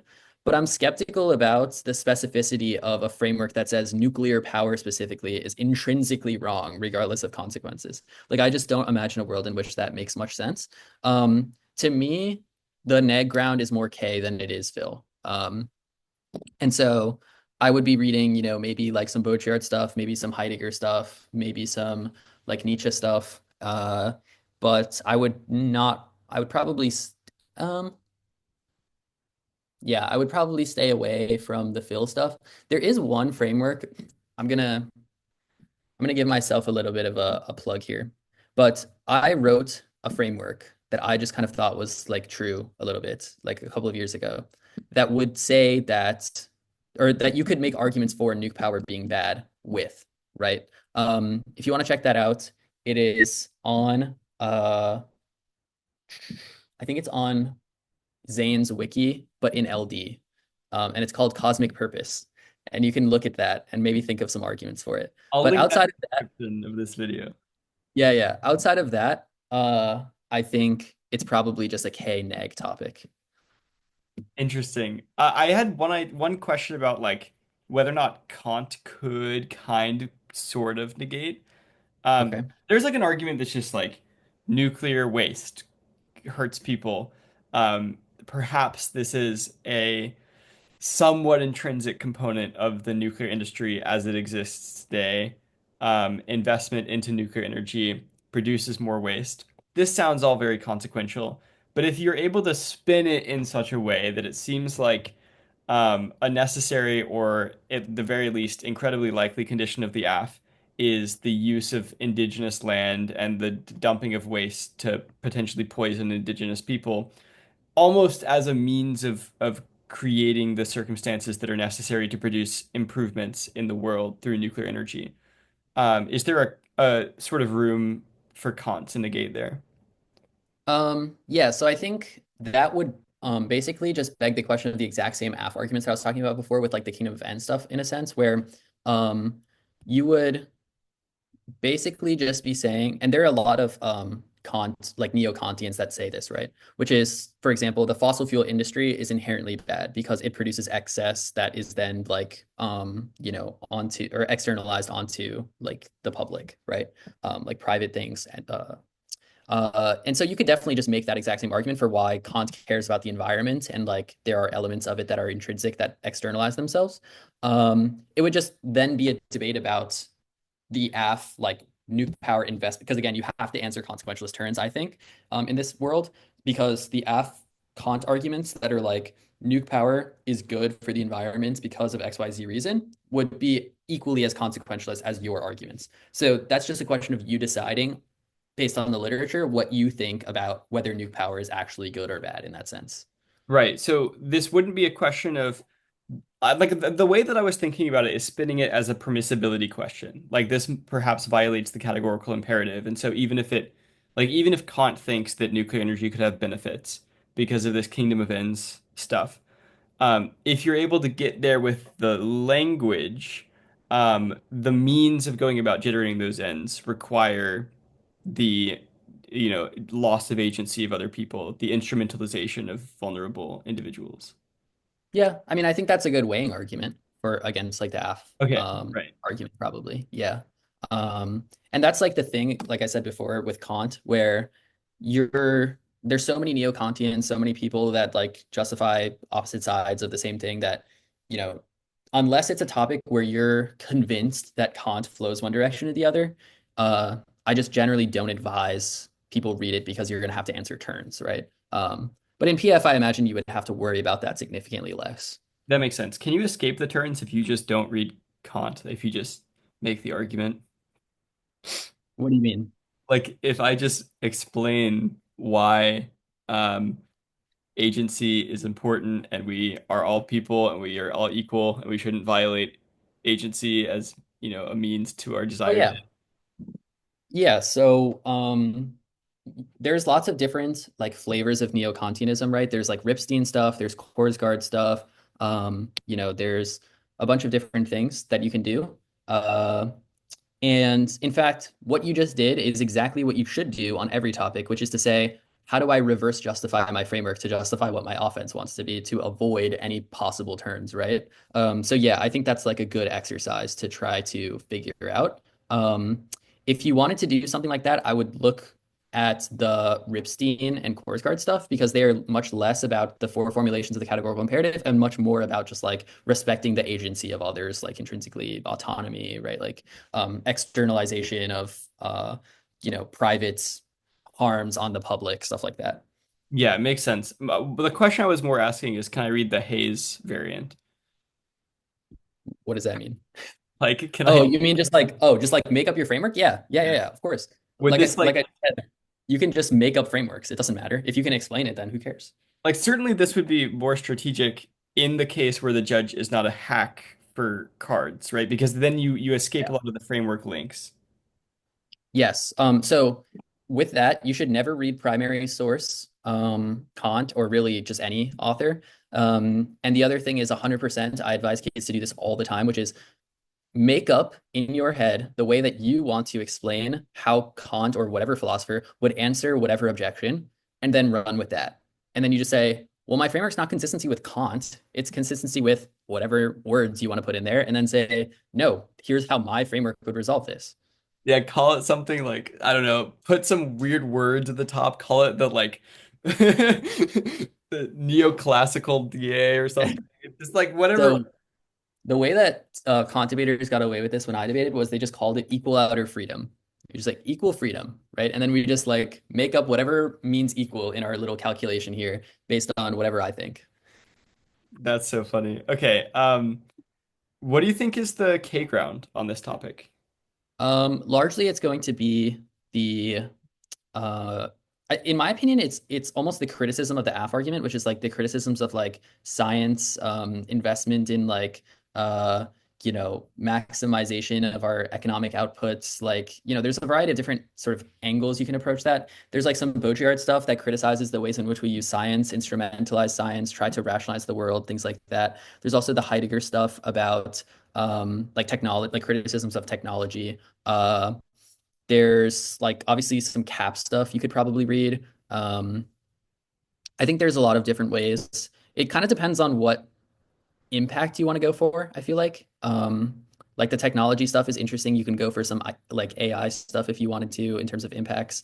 Um, and also, I largely think like the way you should conceptualize what K you want to read is the way in which AFs justify what their offense is. So like if every AF on the topic is like it's good for the economy, you should read the cap K, right? If every AF on the topic is like it's good for scientific innovation, you should read like Baudrillard or Heidegger, right? If it's like it's going to shield us from extinction or whatever, maybe you read Nietzsche because it's like you're trying to hide yourself from all of these like negative consequences, whatever. So, because what you want to do with any good K is pull quotes, which is what we call like a link wall, right? Which is here are all the things that the affirmative has said that entrench themselves in the logic that we critique. And so I'm not sure because I don't really do PF or debate the topic, but however, people are typically justifying their AF arguments. That's how I would try to choose which K I want to go. Let's do an example then. Let's say my AF is probably the most stock AF that's going to exist. It's just like we should invest more in nuclear energy because there's not enough green energy right now. We're using too many fossil fuels. Those are creating emissions. Emissions are really hurting people. Warming is really bad. But nuclear energy is super safe and it's super like low carbon. There's the lowest lifetime CO2 emissions out of any energy. So it's going to solve the problem to some extent. Yeah. So you want a criticism of green tech, whichever like way you want to do that. You can do it with the Heidegger stuff like technological managerialism, like trying to, control our environmental collapse is bad, right? Leads to the consequences that the AF is saying, things like that. You can also go the cap route with the sort of like collapse of industrial society good stuff, like the DDEV stuff, which feels more like an impact turn than a K, but I think, it's like sort of K-ish because it's like collapse society. I mean, I don't know. But yeah, I would definitely go one of those routes. There is like some Baudrillard science stuff, but it's like kind of weird. I don't know. It feels like you'd have a difficult time explaining to judges why using science is inherently bad. But yeah, I would say like the managerialism stuff probably because that's got like a good there's like this K that we used to read is called like green psycho, which is basically just the idea that trying to manage the results of the environmental collapse that we've essentially created invests us into this like constant attempt to control the environment and that is what has caused us to use fossil fuels to destroy it, etc. And you just use it as basically a functional link turn to the F, right? And that's probably the route you would go in that instance because you would just be pulling quotes from cards that say like, we're doing this to prevent the collapse of the environment. We're doing this because fossil fuels have destroyed everything, blah, blah, blah, right? Okay, all of these are critiques of nuclear energy as green technology, right? As far as I can see, these aren't really links to my reps. Like, there's any, is it the framing of nuclear energy as green technology, or is it just nuclear energy? So I guess it depends on what you mean by that. I think any good K should criticize the logic that you use to justify your policy, Right. right? Okay. And so I guess the way that you should view K links is different than you would view a link to a disad, which is I think bad versions of K links are arguments that say nuke power causes X harm to X group, right? Because you're basically just saying this is a topical turn argument that I'm reading in the structure of a K that anyone is going to have an answer to because it would just be a neg contention, like racism, right? The good version of the K is the one that says the logic of what you are trying to do here with your policy action, that this is entrenched within the idea that we're going to do this with nuclear power, is the logic that justifies the outcomes that you say are bad. Because now you're saying your reps turn your consequences. And that is the debate you want to have as a K debater, because then they have to defend why managerialism is good, not why nuclear power is good. Right. And that's something way less prepared to answer. Right. I'm just trying to turn this over in my mind a little bit, to justify some of the framework stuff. It seems like none of these Ks allow for a true plan inclusive focus. Like none of the Ks can really say it's okay to use nuclear energy to solve the problem of warming in some other way, right? Like you can't steal my offense here at all. Or you can't I don't think like that's actually true necessarily. okay. So if you were to say the way that the AF justifies nuclear energy is entrenched in the mindset of control, right? And then you were to, I mean, again, I don't know much about nuke power, but I think I could imagine a world in which you could say something like, we're going to justify the use of nuke power based on some alternative explanation. Um, Now, I'm not sure what that would be, but any world in which nuke power could exist would solve the AF, right? So if you were to say, and this also gets weird because you can't defend alternatives in PF, or at least I don't I frankly don't understand how like people do that or get away with it or whatever, because it's even more like against the rules than it is in LD. Um, but in LD, what we would say is like our mindset leads to a shift of the world such that it could result in a world in which nuke power exists or some other alternative to nuclear power that would resolve the same issues that the AF has, right? So it's not really a question of like, so I think there's two different versions you can defend with an alternative. You can defend it as a pick or a plan inclusive critique, which is to say that we defend doing nuclear power but without your representations. Or there's just an alt solved case argument, which is there is something that happens as a result of the alternative that would solve the problems that nuclear power is attempting to resolve. And obviously the first is more abusive than the second, right? Yeah, that makes sense. And it seems like the second would be more prevalent with most of these critiques of green technology. Uh, Yeah, 100%. Yeah.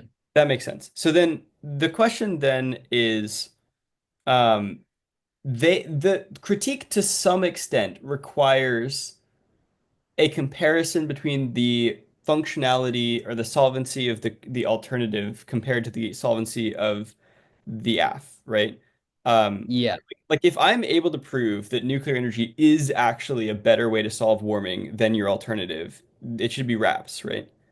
That would beg the question of the link, but yeah, right? Because if we win a link argument that turns case, then that's not true, right? But yeah, Well, like you'd have to. can I outweigh the I mean, it depends on how it turns case, right? But hypothetically, could I outweigh the turn? Like, for example, like maybe The argument you would want before is time frame, because you would mm, say the mm, ideology of this is going to happen no matter what. There are a bunch of other instances in which we use this ideology.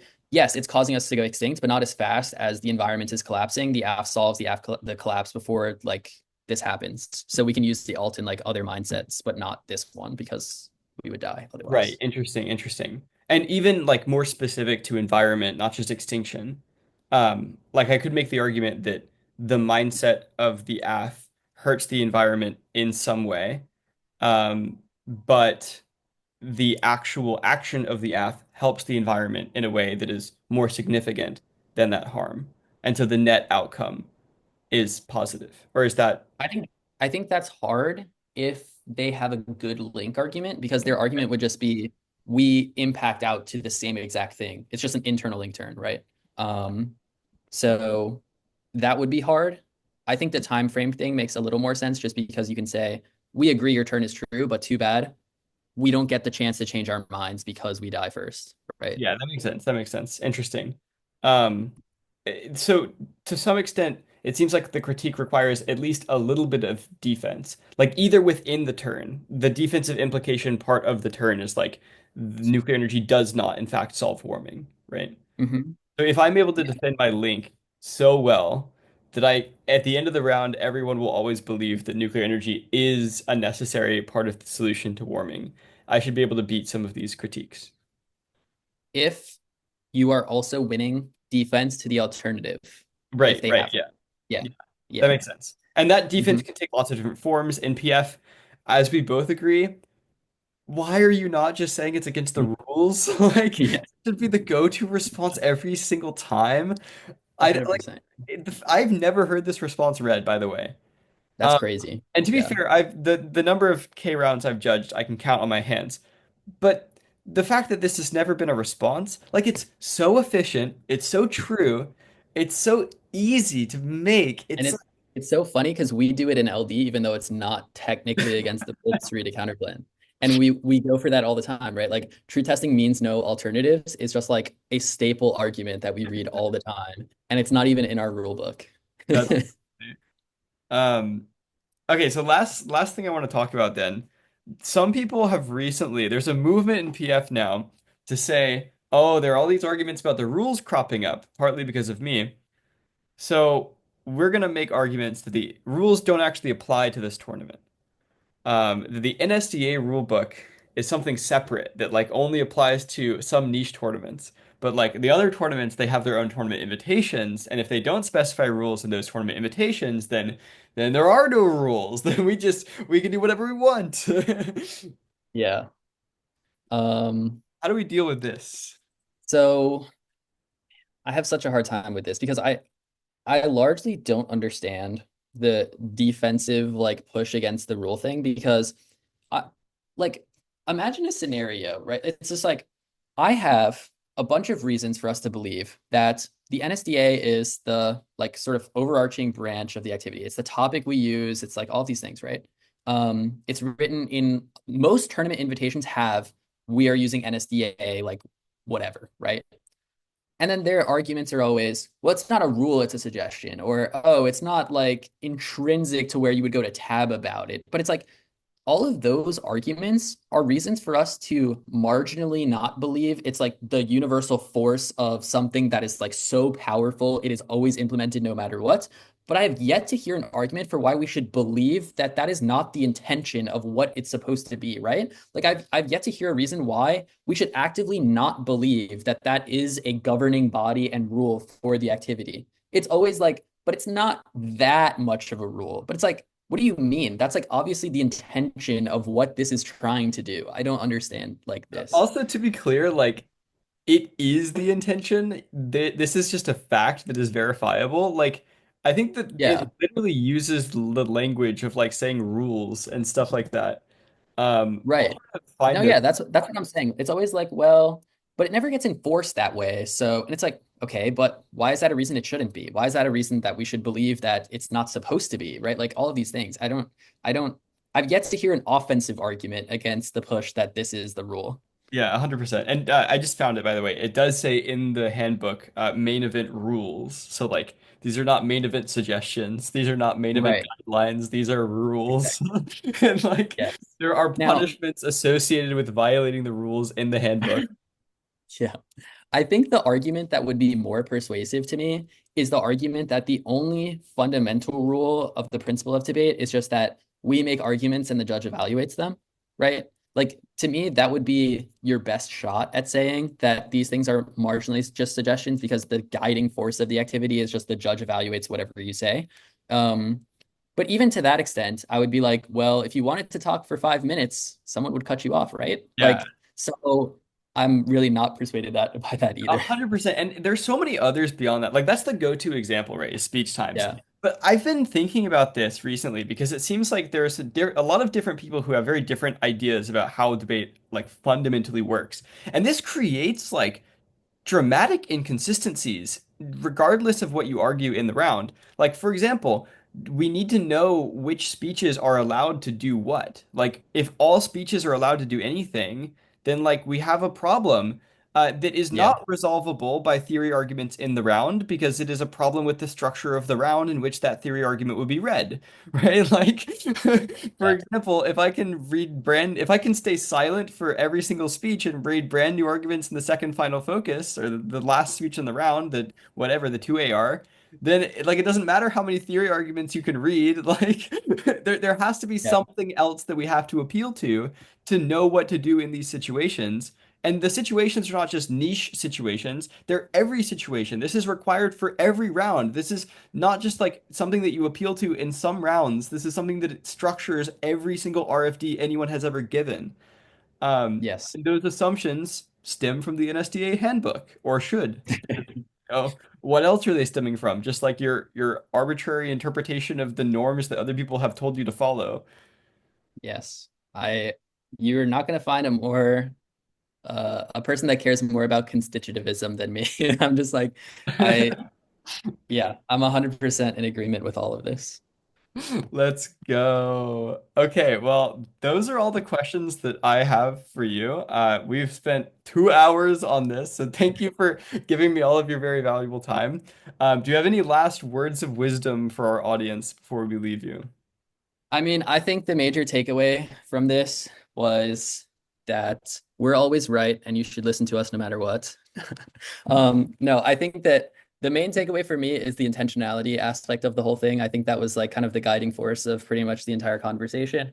Don't let anyone tell you that you cannot necessarily do something and be successful in debate because they're they either have an agenda, they're lying, or they're deceiving themselves to believe that their version of the world is correct when they're just simply not correct about that. So do the things that you want to do, even if the event doesn't necessarily uh lend itself towards that, because at some point it might, and you might be the reason why, right? So to me, that's the main thing. Yeah. Well said. Well said. Thank you so much for coming on here and spreading your wisdom. And I hope you have a good night. Okay.